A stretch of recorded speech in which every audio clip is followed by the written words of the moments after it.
স্বাগতম জনাইছো prime debate আৰু আৰম্ভ কৰিছো আজিৰ অনুষ্ঠান আজি বৰ গুৰুত্বপূৰ্ণ দিন এটাৰ পাছত আমি এই অনুষ্ঠান কৰিছো এটো হৈছে অসমীয়া ভাষাক ধ্ৰুপদী বা শাস্ত্ৰীয় ভাষাৰ যি মৰ্যাদা দিলে কালি কেবিনেটে পাছ কৰিলে আৰু তাৰ পাছতে আনুষ্ঠানিকভাৱে ঘোষণা কৰিছে চৰকাৰীভাৱে ভাৰত চৰকাৰে কালি প্ৰধানমন্ত্ৰী নৰেন্দ্ৰ মোদীৰ অধ্যক্ষতাত বহা কেবিনেট বৈঠকে অন্যান্য ভাষাৰ সৈতে অসমীয়া ভাষাকো বিশেষত পালি প্ৰাকৃত ভাষা আৰু মাৰাঠী ভাষা বাংলা ভাষা এই ভাষাকেইটাৰ সৈতে অসমীয়া ভাষাকো এই স্বীকৃতি প্ৰদান কৰিলে এতিয়া কেইবাটাও বিষয় আছে ধ্ৰুপদী ভাষা স্বীকৃতি পোৱাৰ ফলত আমাৰ ভাষাটোৰনো কি লাভ হ'ব প্ৰথম কথা দ্বিতীয় কথাটো হ'ল যে এই স্বীকৃতিৰ পিছত আমাৰ কৰিবলগীয়া কিখিনি থাকিল তৃতীয় কথাটো হ'ল যে ধ্ৰুপদী ভাষাৰ স্বীকৃতি আমাৰ ভাষাটোক ৰক্ষা কৰিব পাৰে নে নাই এটো এটা ভাবিবলগীয়া কথা এই কেইটা কথা আৰু হেহতিয়াকৈ যি পৰিস্থিতি আছে সেই বিষয়টোক লৈ আমি আলোচনা কৰিম মোৰ সৈতে উপস্থিত আছে অসম সাহিত্য সভাৰ সভাপতি সূৰ্য হাজৰিকাদেৱ সূৰ্য হাজৰিকা ডাঙৰীয়া আপোনাক স্বাগতম জনাইছো মোৰ সৈতে উপস্থিত আছে ভাস্কৰ জ্যোতি শৰ্মা ডাঙৰীয়া associate professor department of language and linguistic এবিলাকৰ Anandaram Barua institute of language art and culture স্বাগতম জনাইছো আপোনাক মোৰ সৈতে সংযুক্ত হৈ আছে অনুৰাধা শৰ্মা পূজাৰী ডাঙৰীয়ানী জ্যেষ্ঠ সাংবাদিক বিশিষ্ট সাহিত্যিক স্বাগতম জনাইছো মোৰ সৈতে সংযুক্ত হৈ আছে আন কেইবাজনো বিশিষ্ট অতিথি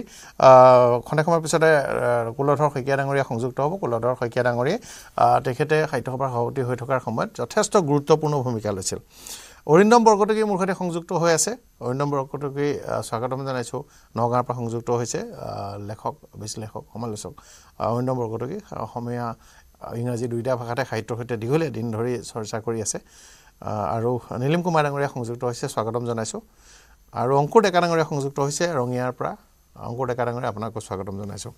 অত্যন্ত ভাল খবৰ কালিৰ এই ঘটনাটো এটা দীঘলীয়া দিনৰ যুঁজৰ পৰিক্ৰমা মানুহে কয় যে মানে পৃথিৱীৰ ভিতৰত চাগৈ ভাষাক লৈ আটাইতকৈ দীঘল সংগ্ৰামখন অসমীয়া মানুহে কৰিছে আমাৰ 1894 চনত আমাৰ দ্বিতীয়বাৰৰ বাবে প্ৰতিষ্ঠা কৰিছো তাৰ পাছত আমাৰ সংগ্ৰামখন অব্যাহত থাকিল আৰু আমাৰ এই আপুনি এই দশকটো ঘূৰিবলৈ দিয়ক এই দশকটো ঘূৰাৰ লগে লগে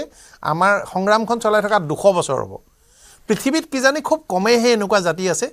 যি নিজৰ ভাষাটোৰ কাৰণে 200 বছৰীয়া সংগ্ৰাম চলাইছে 200 বছৰ ধৰি এই সংগ্ৰাম চলাই ভাষাটোক জীয়াই ৰাখিছে আৰু 200 বছৰৰ পিছতো ভাষাটোৰ বাবে সৰু খুৰাকে হলো বা মজলীয়া বুলি কয় বা ডাঙৰকে হওক ভাল খবৰবোৰ আহিবলৈ আৰম্ভ হৈছে 200 বছৰ ধৰি ভাষাগত বঞ্চনাৰ পিছত এটা ভাষা জীয়াই ৰাখিব পৰা শক্তি অসমীয়া মানুহৰ আছে অসমীয়া ভাষী লোকসকলৰ আছে আৰু 200টা বছৰে বিভিন্ন ঘাত প্ৰতিঘাত ব্ৰিটিছৰ দিনত বাংলা ভাষা প্ৰৱৰ্তনৰ পৰা আৰম্ভ কৰি বিভিন্ন সংগ্ৰাম ঘাত প্ৰতিঘাতৰ মাজেৰেও অসমীয়া ভাষাটো আমি বিশ্বৰ এই মুহূৰ্তত আটাইতকৈ বেছি ভাষা কোৱা ভাষাসমূহৰ ভিতৰত 65 নম্বৰ ভাষা হৈ আছো এটা কথা কিন্তু ক'ব লাগিব যে আজিৰ প্ৰায় এক দশক মানৰ আগলৈকে এই সংখ্যাটো 48 আৰু 49 ৰ ওচৰৰ পাজৰ আছিল বিশ্বৰ 48 নম্বৰ বা 49 নম্বৰ বৃহৎ ভাষিক গোষ্ঠী হিচাপে আমি চিহ্নিত হৈ আছিলো আমি পিছ পৰিছো যোৱা এটা দশকত সেই কাৰণবোৰ আমি চাবলগীয়া কথা প্ৰথম কথাটো যে বাংলা ভাষাই স্বীকৃতি পাইছে বাংলা ভাষা একেবাৰে ওপৰৰ ফালে আছে 13 নম্বৰ স্থানত আছে আজি মাৰাঠী ভাষাই পাইছে মাৰাঠী ভাষাও এক বৃহৎ ভাষা হিচাপে আছে কিন্তু আমি অলপ পিছ পৰিছো কিন্তু তথাপিও একেবাৰে কম নহয় আজি চৰকাৰী হিচাপ মতে অসমত প্ৰায় 1.5 কোটি 1 কোটি 48 লাখ 49 লাখ মানুহে অসমীয়া কয় অসমীয়া ভাষী গতিকে এটো এটা ডাঙৰ খবৰ দ্বিতীয় কথাটো হ'ল যে কিন্তু ইয়াতকে বহু ডাঙৰ আমাৰ যদি চাই যে আজি মাৰাঠীৰ সংখ্যাটো যদি যায় তেনেহলে আমি 1.5 কোটি তেওঁলোক 10 কোটি 9 কোটিৰ ওচৰে পাজৰে বাংলা ভাষাটোতো 27 কোটি মানুহে অসম ভাৰত সমগ্ৰ ভাৰত অসমকে ধৰি মানে পশ্চিমবংগ আটাইতকৈ বেছি আছে বাংলাদেশকে ধৰি বিশ্বৰ প্ৰান্তে প্ৰান্তে 27 কোটি মানুহ গতিকে সেইটো এটা ডাঙৰ ভাষা এই ভাষাটোলৈ স্বীকৃতি আহিছে এটো গুৰুত্বপূৰ্ণ কথা আৰু ভাষাটোৰ বাবে কোনে কোনে অৱদান আগবঢ়াইছে এই ক্ষেত্ৰত আমি সকলোৱে জানো যে আমি যি আমাৰ প্ৰাচীন ভাৰতত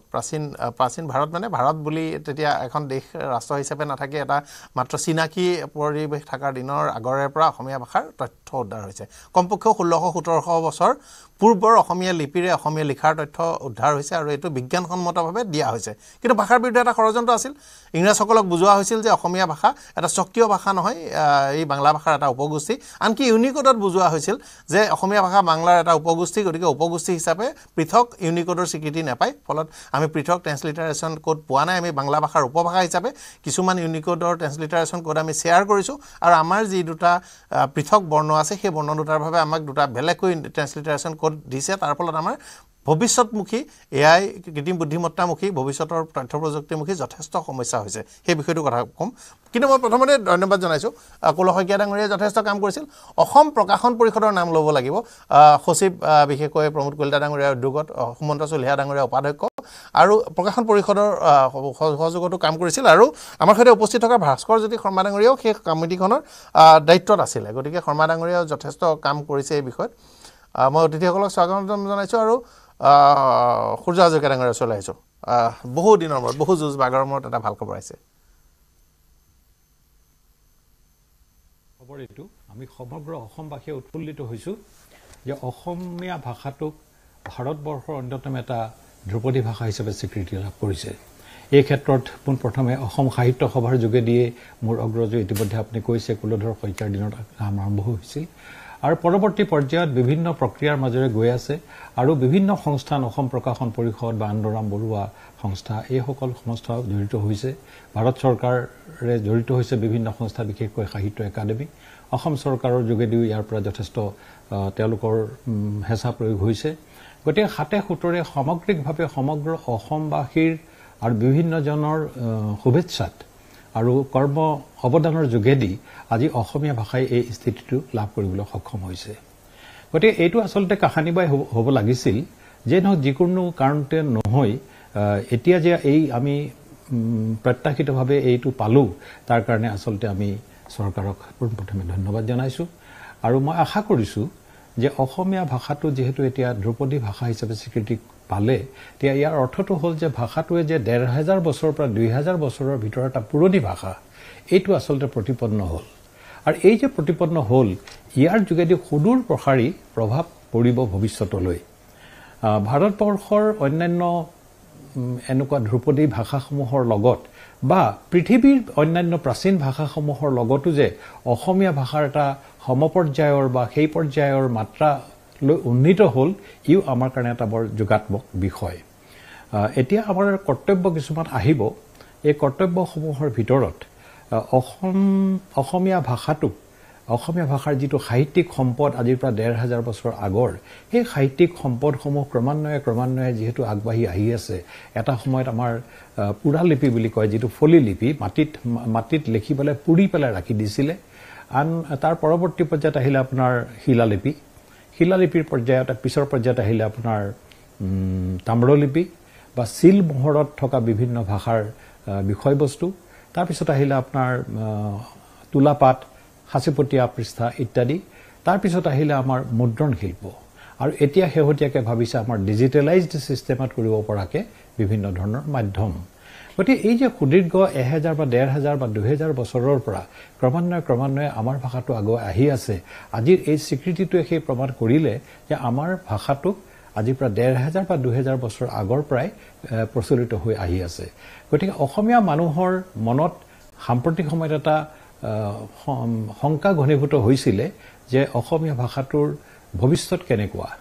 বিভিন্নজনে শংকা কৰিছিলে এতিয়াৰ পৰিস্থিতিক দেখি কিন্তু মই ভাবোঁ আজিৰ এই ঘোষণাটোৱে আমাৰ সেই শংকা দূৰ কৰাৰ ক্ষেত্ৰত যথেষ্ট সহযোগিতা আগবঢ়াব এইটো কথাও আমি হয় হাজৰিকা ডাঙৰীয়া মই আপোনাৰ ওচৰলৈ আহিছোঁ আপুনি আমাৰ সৈতে সংযুক্ত হৈ থাকক আপোনাৰ সৈতে পাতিবলগীয়া কেইবাটাও গুৰুত্বপূৰ্ণ কথা আছে কাৰণ ইয়াত কেইবাটাও দিশ জড়িত হৈ আছে এটা হ'ল বৰ্তমানৰ ভাষাটোৰ কি হ'ব ভৱিষ্যতলৈ আমাক ধ্ৰুপদী ভাষাই কি সহায় কৰিব আৰু আমি নতুন দিশ কিবা সন্ধান কৰিবলগীয়া আছে নেকি কিন্তু মই ডক্টৰ ভাস্কৰ জ্যোতি শৰ্মা ডাঙৰীয়া ওচৰলৈ আহিছোঁ অভিনন্দন জনাইছোঁ আপোনালোকেও কাম কৰিছিল প্ৰকাশন পৰিষদৰ পৰা সাহিত্য সভাই কৰিছিল ১৯ চনত কৰিছিলে আৰু তাৰপিছত প্ৰকাশন পৰিষদে কৰিলে প্ৰকাশন পৰিষদৰ ডচিয়াৰখনো মানে ডকুমেণ্টখনো বৰ গুৰুত্বপূৰ্ণ কথা দুখন আমি দাবী পত্ৰই কওঁ বা ডকুমেণ্টেই কওঁ তথ্যলিপি আমি দিছিলোঁ ভাৰত চৰকাৰক তাৰ ভিতৰত প্ৰকাশন পৰিষদৰখন অফিচিয়েল হয় কি কাৰণে অফিচিয়েল এজেঞ্চি যদিও সাহিত্য সভা স্বীকৃতি কিন্তু অভিনন্দন জনাইছোঁ আপোনালোকেও কাম কৰিছে আৰু আপোনালোকৰখনো এটা গুৰুত্বপূৰ্ণ মান্যতা প্ৰাপ্তিৰ দিশে আপোনালোকে এক বলিষ্ঠ পদক্ষেপ ল'লে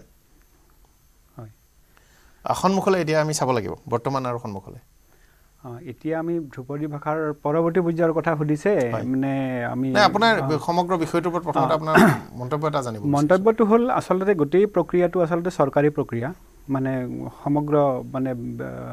এই যিটো স্বীকৃতিপ্ৰাপ্ত হোৱা পৰ্যায়লৈকে প্ৰত্যেকটো ভাষাই তেনেকৈ চৰকাৰী প্ৰক্ৰিয়াৰ মাজেৰে গৈছিলে গতিকে এইটো এটা মানে এটা ডকুমেণ্ট এখন দৰকাৰ হয় ইয়াৰ কাৰণে আৰু ডকুমেণ্টখন সেইটো চৰকাৰক আমি দিব লাগে, অসম চৰকাৰক বা ৰাজ্য চৰকাৰক দিব লাগে। ৰাজ্য চৰকাৰে সেইটো এটা পদ্ধতিগতভাৱে তেওঁলোকে আগবঢ়াই নিব লাগে। গতিকে আমাৰ দায়িত্বটো আছিলে যে আমি ডকুমেণ্ট এখন তৈয়াৰ কৰি দিব লাগে, যিখন ডকুমেণ্টে 1500 পৰা 2000 বছৰৰ ভিতৰত মানে ইমান পুৰণি ভাষা বুলি অসমীয়া ভাষাক প্ৰতিপন্ন কৰিব পাৰে। গতিকে সেই ধৰণৰ দায়িত্ব যিখিনি আমাক দিছিলে আমি সেইখিনি আৰম্ভ কৰিছিলোঁ। আৰু ইয়াত আমাক উৰিষ্যা চৰকাৰৰ বিশেষকৈ বিষয়ববীয়াসকল আৰু দেৱী প্ৰসন্ন পাটনায়ক ছাৰৰ আমি নাম ল'বই লাগিব। তেওঁ আমাক সেই 2020 চনতে আমাক গোটেই ডকুমেণ্টৰ কথা, কৰাছপণ্ডেঞ্চৰ কথা, তেওঁলোকে চৰকাৰীভাৱে কেনেকুৱা ধৰণৰ চিঠি পত্ৰ লিখিব লাগে আৰু লিখাৰ পিছত কেনেকৈ তাত পাৰ্লিয়ামেণ্টত উত্থাপন হ'ব লাগে গোটেই প্ৰক্ৰিয়াটো, সেইবিলাক আমাক বুজাইছিলে। আৰু পৰৱৰ্তী পৰ্যায়ত আমি সেই ধৰণে প্ৰমোদ কলিতা ডাঙৰীয়া আছিলে তাতে ভুৱনেশ্বৰত। তেওঁ আমি গোটেইখিনি বুজি বাজি আহি তাৰপিছত সেই প্ৰক্ৰিয়াটো তেনেকুৱা ধৰণে আগবঢ়াই আমাৰ বিধানসভাত দেৱী প্ৰসন্ন পাটনায়ক তেওঁ আচলতে উৰিয়া ভাষাৰ ক্লাছিকেল স্বীকৃতি যিটো ধ্ৰুপদী ভাষা তেওঁ মূল ব্যক্তি আছিলে। গোটেই মানে আমি অসমীয়াকে ধৰি 5টা ভাষা এতিয়া পাইছোঁ, একেবাৰে শেহৰটো পাইছিলে উৰিয়া ভাষা, তাৰ আগতে পাইছিলে প্ৰথমটো আছিল তামিল। গতিকে তেখেতৰো অৱদান আমাৰ কাৰণে আছে নিশ্চয় আছে। কাৰণ তেখেতে নিজেই আমাক, মই যেতিয়া ফোন কৰিছিলোঁ তেখেতক পাব্লিকেশ্যন বৰ্ডৰ অফিচৰ পৰা, তেখেতে 2020 চনৰ 27 ফেব্ৰুৱাৰীত তেখেতে সেইদিনাখনেই আমাক ক'লে যে আপোনালোকে সোনকালে আহি যাওক, আমি আপোনালোকক গোটেইখিনি বুজাই দিম। তেতিয়া আমি মাৰ্চ মাহৰ 3 তাৰিখে প্ৰমোদ কলিতা ডাঙৰীয়া আৰু আমি দুজন যেতিয়া গ'লোঁ, যোৱাৰ পিছত তেখেতে এইটোৱে আচৰিত লাগে যে তেখেতে সেই সমিতিখন, যিখন সমিতিয়ে উৰিয়া ভাষাৰ স্বীকৃতিৰ কাৰণে কাম কৰিছিল, সেই গোটেই সমিতিখন তেওঁৰ ঘৰত বহুৱালে। গোটেইখিনি আমাক মানে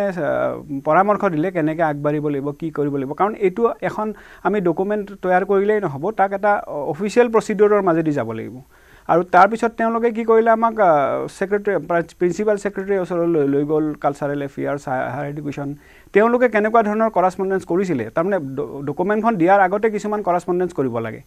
গতিকে সেইখিনি কেনেকৈ কৰিব লাগে তাৰ আমাৰ ড্ৰাফ্ট কপি দেখুৱাইছিলে। আৰু সেইবিলাক আমি চাই মেলি আহি তাৰপিছতে অসম বিধানসভাত উত্থাপন কৰা হ'ল। তাৰ কাৰণে আমি কিছুমান তথ্য তেওঁলোকক যোগান ধৰিলোঁ। তাৰপিছত পৰৱৰ্তী পৰ্যায়ত কি হ'ল,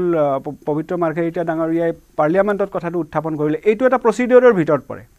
এইটো মানে গোটেই ধ্ৰুপদী ভাষাৰ স্বীকৃতিৰ যিটো মানে প্ৰক্ৰিয়াৰ ভিতৰৰ অফিচিয়েল প্ৰক্ৰিয়া। গতিকে এই গোটেইখিনি হোৱাৰ পিছতহে ডকুমেণ্টখন আলোচনা হয়। এই ধৰণে আমাক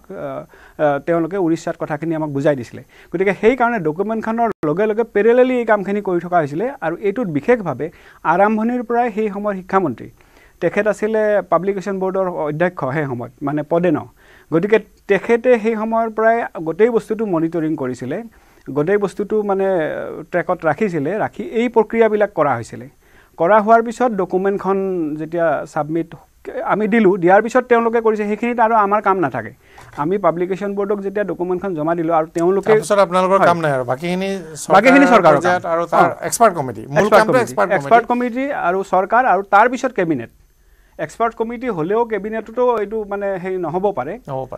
পাৰে, কাৰণ তাতো বহুত আৰ্গুমেণ্ট হয়, বহুত ধৰণৰ কথা হয়। গতিকে আল্টিমেট কৰা হ'ল কেবিনেট। কিন্তু আমাৰ অসম চৰকাৰৰ যদি ষ্ট্ৰং মানে শক্তিশালী যদি পদক্ষেপ নাথাকে, তেনেহ'লে এইটো মানে, কাৰণ বিচাৰিছেতো বহুতেই বিচাৰিছে। এতিয়া পাইপলাইনত আছিলে মণিপুৰী ভাষাও, মানে মোটামুটি আমাৰ স্বীকৃত ভাষা গোটেইকেইটাই বিচাৰিব। গতিকে সেইটোৰ কাৰণে এটা একদম ৰিগৰিয়াছ প্ৰক্ৰিয়া এটা হয়। আৰু তাৰ কাৰণে চৰকাৰৰ যিটো পদক্ষেপ সেইটোৱে আটাইতকৈ বেছি গুৰুত্বপূৰ্ণ। আৰু এই সময়ত আমি এটা কথা বাৰে বাৰে আমি উপলব্ধি কৰিছিলোঁ যে মুখ্যমন্ত্ৰী ডাঙৰীয়াই, তেতিয়া শিক্ষামন্ত্ৰী ডাঙৰীয়াই গোটেই বস্তুটো এনেকুৱা ট্ৰেকত ৰাখি পেলাই আগবঢ়াই লৈ গৈছিলে, মানে অফিচিয়েল প্ৰচিডিউৰ মেইনটেইন কৰি। গতিকে গোটেই বস্তুখিনি আমি প্ৰত্যেকটো স্তৰতে আমি প্ৰত্যেকজন ব্যক্তিকে আমি ক'ব লাগিব, ক্ৰেডিট দিব লাগিব। এইটোতো অসমীয়া ভাষাটোত যিমান মানুহে ত্যাগ কৰি গৈছে, সকলো মানুহকে আমি এইটো কথাত কৃতিত্ব দিব লাগিব। আৰু এটা কথা মই কৈ দিওঁ, ভাষা প্ৰতিষ্ঠাৰ কাৰণে আমি কৰি আছোঁ। মই আপোনাৰ ওচৰত আকৌ এবাৰ নীলম কুমাৰ ডাঙৰীয়া, একেটাই বিষয়, আপোনাৰ প্ৰাথমিক এই বিষয়টোৰ ওপৰত মন্তব্য। মই কি ক'ম, এটা ভাল দিন, ভাল খবৰ, আপুনি ভাষা সাহিত্য ভাল খবৰ হয়। আমি এতিয়া মানে যদি খবৰটো হ'ল এনেকুৱা যে ধ্ৰুপদী ভাষাৰ স্বীকৃতি 5টা ভাষা দিয়া হ'ল এইবাৰ, বঙালী ভাষা, মাৰাঠী ভাষা, পালি, প্ৰাকৃত আৰু অসমীয়া ভাষা। এতিয়া ইতিমধ্যে পালি আৰু প্ৰাকৃত ইতিমধ্যে মৃত ভাষা।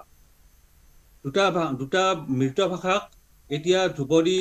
ভাষাৰ স্বীকৃতি দিয়াৰ কিবা অৰ্থ আছে জানো? আচলতে এটা মৃত ভাষাৰ লগত মৃত ভাষাক ধ্ৰুপদী ভাষাৰ স্বীকৃতি দিয়াৰ মই ভাবো একো অৰ্থ নাই, কাৰণ তাৰ মাজেৰে এইটোৱে প্ৰমাণ হয় যে ভাষাটো পুৰণা। ধ্ৰুপদী ভাষা মানে ভাষাটো পুৰণি, এই কথাটো প্ৰমাণ হয়। ভাষাটোৰ স্বকীয়তা আছে, এই কথাটো প্ৰমাণ হয়। কিন্তু তাৰ ব্যৱহাৰিক প্ৰয়োজন আছে নে নাই সেই কথাটো এই নহয়, কাৰণ অসমতো অসমীয়া ভাষাৰ ব্যৱহাৰ কিমানজনে কৰিছে আপোনালোকে প্ৰেক্টিকেলি আমি যদি চাওঁ, আমি অলপ আৱেগটো বাদ দি পেলাই আমি যদি চাওঁ, দেখা যায় যে সাম্প্ৰতিক সময়ত অসমীয়া মাধ্যমৰ স্কুলবিলাক যোৱা 8 বছৰ বয়সত প্ৰায় 8,000খন অসমীয়া স্কুল বন্ধ হৈ গৈছে। তাৰমানে অসমীয়া মাধ্যমৰ স্কুলৰ কিন্তু বিকাশ হোৱা নাই। গতিকে অসমীয়া ভাষাটোৰ বিকাশ হ'বনে নহয়, অসমীয়া ভাষাটোৰ বিকাশ কি পৰ্যায়ত হ'ব? আমি আমাৰ ল'ৰা ছোৱালীক, আমি আমাৰ সন্তানক, আমি আমাৰ মন্ত্ৰী বিধায়ক MLA ল'ৰা ছোৱালীবিলাকক আমি অসমীয়া মাধ্যমত পঢ়ামনে? অসমীয়া ভাষাৰ স্বীকৃতিয়ে, ধ্ৰুপদী ভাষাৰ স্বীকৃতিয়ে সেইসকলৰ এই আৱেগত এই কৰিব পাৰিবনে? আমাৰ অসমীয়া অভিভাৱকসকলৰ মনত এই কথা মানে জগাবনে যে আমি এতিয়া অসমীয়া ভাষা পঢ়াব লাগিব, ল'ৰা ছোৱালীক পঢ়াব লাগিব, কাৰণ এতিয়া অসমীয়া ভাষাটো এটা ধ্ৰুপদী ভাষা হিচাপে স্বীকৃতি প্ৰাপ্ত হৈছে। এই ধৰণৰ চেতনা আমাৰ অসমীয়া মানুহৰ মনত জাগিব জানো? সেই কথাটো এটা মোৰ মনত আহিছে। আমি আৱেগিক হৈ থাকিলে নহ'ব। আৰু সমাগত কিছুদিন পিছত আছে লোকপিয়ল আছে। লোকপিয়লৰ সময়ত আমি অসমীয়া ভাষাটো সংখ্যালঘিষ্ঠ ভাষাত পৰিণত হ'ম নেকি? এই কথাটো আমি চাব লাগিব। যদি আমি সংখ্যালঘু অৱস্থাত যোৱাৰ সন্দেহ এটা প্ৰকাশ হোৱা দেখা যায়, মানুহৰ মনত হৈছে। কাৰণ এতিয়া যদিহে, কাৰণ ইয়াত অসমত বসবাস কৰা যিসকল বঙালী মানুহ আছে, বঙালীভাষীয় মানুহ আছে, তেওঁলোকে মাতৃভাষা অসমীয়া বুলি কেতিয়াও নকয়, তেওঁলোকে বঙালী ভাষা বুলি কয়। যদি মুছলমান যিবোৰ জনগোষ্ঠী আছে, মুছলমান মানুহখিনিও যদি তেওঁলোকৰ মাতৃভাষা অসমীয়া বুলি নকৈ বঙালী ভাষা বুলি কয়, তেতিয়াহ'লে কিন্তু অসমীয়া ভাষা সংখ্যালঘুষ্ঠ ভাষাত পৰিণত হ'ব। গতিকে এই ধ্ৰুপদী ভাষাৰ স্বীকৃতিয়ে এই কথাবোৰত কিমান দূৰ এই কৰিব পাৰিব, অসমীয়া ভাষাটো ৰক্ষা কৰিব পাৰিব, এই কথাবোৰ এতিয়া চিন্তা কৰিব লগা হৈছে। আমি অসমীয়া ভাষাটো যে এটা পুৰণি ভাষা, এটা 1,500 বছৰে পুৰণা ভাষা, এই কথাটো আমি গম পালো, সকলোৱে আনন্দিত হৈছে। এই কথাটো অসমীয়া ভাষাৰ স্বকীয়তা আছে, এই কথাটো আনন্দিত হৈছে। কিন্তু সাম্প্ৰতিক সময়ত কিমান দূৰ ইয়াক আমি ব্যৱহাৰ কৰিব পাৰিম? আমি আমাৰ অসমৰ চৰকাৰী অফিচ, কাৰ্যালয়,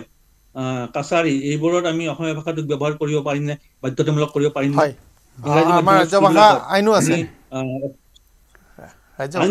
কিন্তু তথাপি আমি দেখিছো যে আইন আছে, কিন্তু আমি প্ৰয়োগ কৰিব পাৰিছো নে? আমি তাৰ পৰা লাভান্বিত হৈছো নে? সাধাৰণ মানুহে কেতিয়াও তাৰ পৰা হোৱা নাই। আমাৰ আইন আছে, কিন্তু আমি এই হোৱা নাই। আমি ইংৰাজী মাধ্যমৰ স্কুলবিলাকত অসমীয়া ভাষাটোক আমি এটা বিষয় হিচাপে আমি অন্তৰ্ভুক্ত কৰিব পৰা হোৱা নাই। ঠিক আছে, নেতিবাচক কেইবাটাও নাই। নিশ্চিতভাৱে এইটো কথা ঠিক কৈছে আপুনি যে আমি আজি আমাৰ ভাষাটোৰ ক্ষেত্ৰত নেতিবাচক যথেষ্ট বিষয় আছে। এটা ভাষাটো যে পুৰণি, এই কথাটো প্ৰমাণ হৈছে। এই ভাষাটো আজি স্বীকৃতি আমাৰ এই ভাষাটো প্ৰমাণ কৰিছে। কিন্তু ইয়াৰ নেতিবাচক দিশবিলাক আমি আনন্দত আৱেগিক হ'লে নহ'ব, ইয়াৰ আমি প্ৰায়োগিক দিশত আমি আগুৱাই লৈ যাব লাগিব। সংযুক্ত হৈ থাকক, আপোনাৰ ওচৰলৈ আকৌ এবাৰ আহিছোঁ। হয়, অংকুৰ ডেকা ডাঙৰীয়া, একেটাই বিষয়। হয়, আজি একে সময়তে এইটো এটা আনন্দৰ দিন, কিন্তু একে সময়তে অসমীয়া ভাষাত কথা কোৱা মানুহখিনি, অসমীয়া ভাষাত যি মানুহখিনি লিখা মেলা কৰে, তেওঁলোকৰ দায়িত্বও কিন্তু সম্পূৰ্ণৰূপে বাঢ়ি গ'ল। এতিয়া মোৰ আজি এই যেতিয়া খবৰটো পালোঁ, মই প্ৰথমতে মোৰ ডক্টৰ বাণীকান্ত কাকতিদেৱলৈ মন পৰিছে। তেখেতে সেই 30ৰ দশকতে কলিকতা বিশ্ববিদ্যালয়ৰ অধীনত তেখেতে গৱেষণা কৰি তেখেতে PhD পাইছিল, আৰু তেতিয়া সেই PhD কাকতখনৰ যোগেৰে বিশ্বৰ চকুৰ সন্মুখত এই কথাটো আহিছিল যে অসমীয়া এটা স্বতন্ত্ৰ ভাষা, অসমীয়া আমাৰ প্ৰতিবেশী পশ্চিমবংগৰ বাংলা ভাষাৰ পৰা উদ্ভৱ হোৱা ভাষা এটা নহয়, এইটো এটা পুৰণি ভাষা, এটা স্বতন্ত্ৰ ভাষা, এটা গৌৰৱোজ্জ্বল ভাষা, যাৰ লিপি আছে,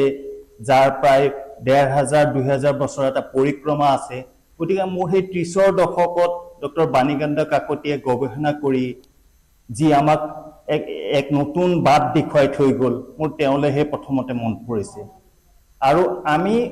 অসমীয়া ভাষাত যিসকলে লিখা মেলা কৰোঁ তেওঁলোকৰ দায়িত্বটো আচলতে বহুত গধুৰ হৈ গ'ল। আমি আৰু কামবিলাক খুব বেছি মনোযোগে কৰিব লাগিব। ধ্ৰুপদী ভাষাটো এটা অলংকাৰ নহয়, ভাষাটোৰ মান কেনেকৈ বৃদ্ধি কৰিব পৰা যায়, প্ৰাত্যহিক কথা বতৰাত কেনেকৈ অসমীয়া ভাষাৰ স্থান পায়, অসমীয়া মাধ্যমৰ বিদ্যালয়বিলাক কেনেকৈ উন্নত হয়, এইবিলাক কথালৈ আমি চকু দিব লাগিব।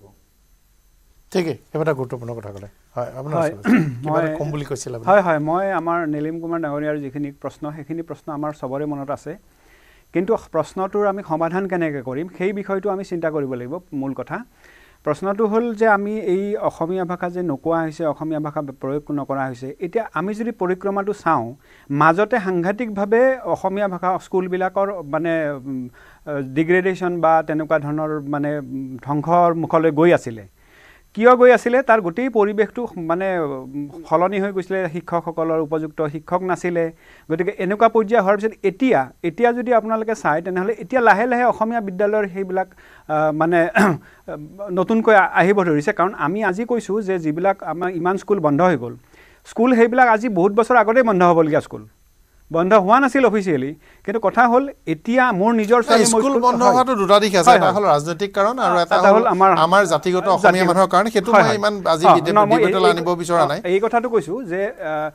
এতিয়া অসমীয়া ভাষাটো ধ্ৰুপদী ভাষা হোৱাৰ পিছত আমি কি ধৰণে তাক আগবাঢ়িব লাগিব আৰু কি ধৰণে আমি অসমীয়া ভাষাটোক আৰু আনিব পৰা যাব, এইটোত ধ্ৰুপদী ভাষাই আমাক কি কৰিব, এই কথাটো মূল প্ৰশ্ন। এই প্ৰশ্নটো হ'ল যে অসমীয়া ভাষাৰ যিবিলাক গৱেষণা কাৰ্য, এতিয়া ডিজিটেল প্লেটফৰ্মত অসমীয়া ভাষাৰ যিটো ভাষা প্ৰযুক্তিৰ ক্ষেত্ৰত যিখিনি আমি আগবঢ়াব লাগে, সেইখিনিৰ কাৰণে আমি বহুত সুবিধা লাভ কৰিম ধ্ৰুপদী ভাষা মানে স্বীকৃত হোৱাৰ কাৰণ এই ক্ষেত্ৰত আমাৰ আগতে আছিলে ৰাজ্য চৰকাৰৰ একক দায়িত্ব আছিলে ভাষা এটা বিকাশ আৰু মানে গৱেষণাৰ কাৰণে। এতিয়া কেন্দ্ৰীয় চৰকাৰৰ সেইটো এটা দায়িত্ব আহি পৰিল, সেইটো মানে এইটো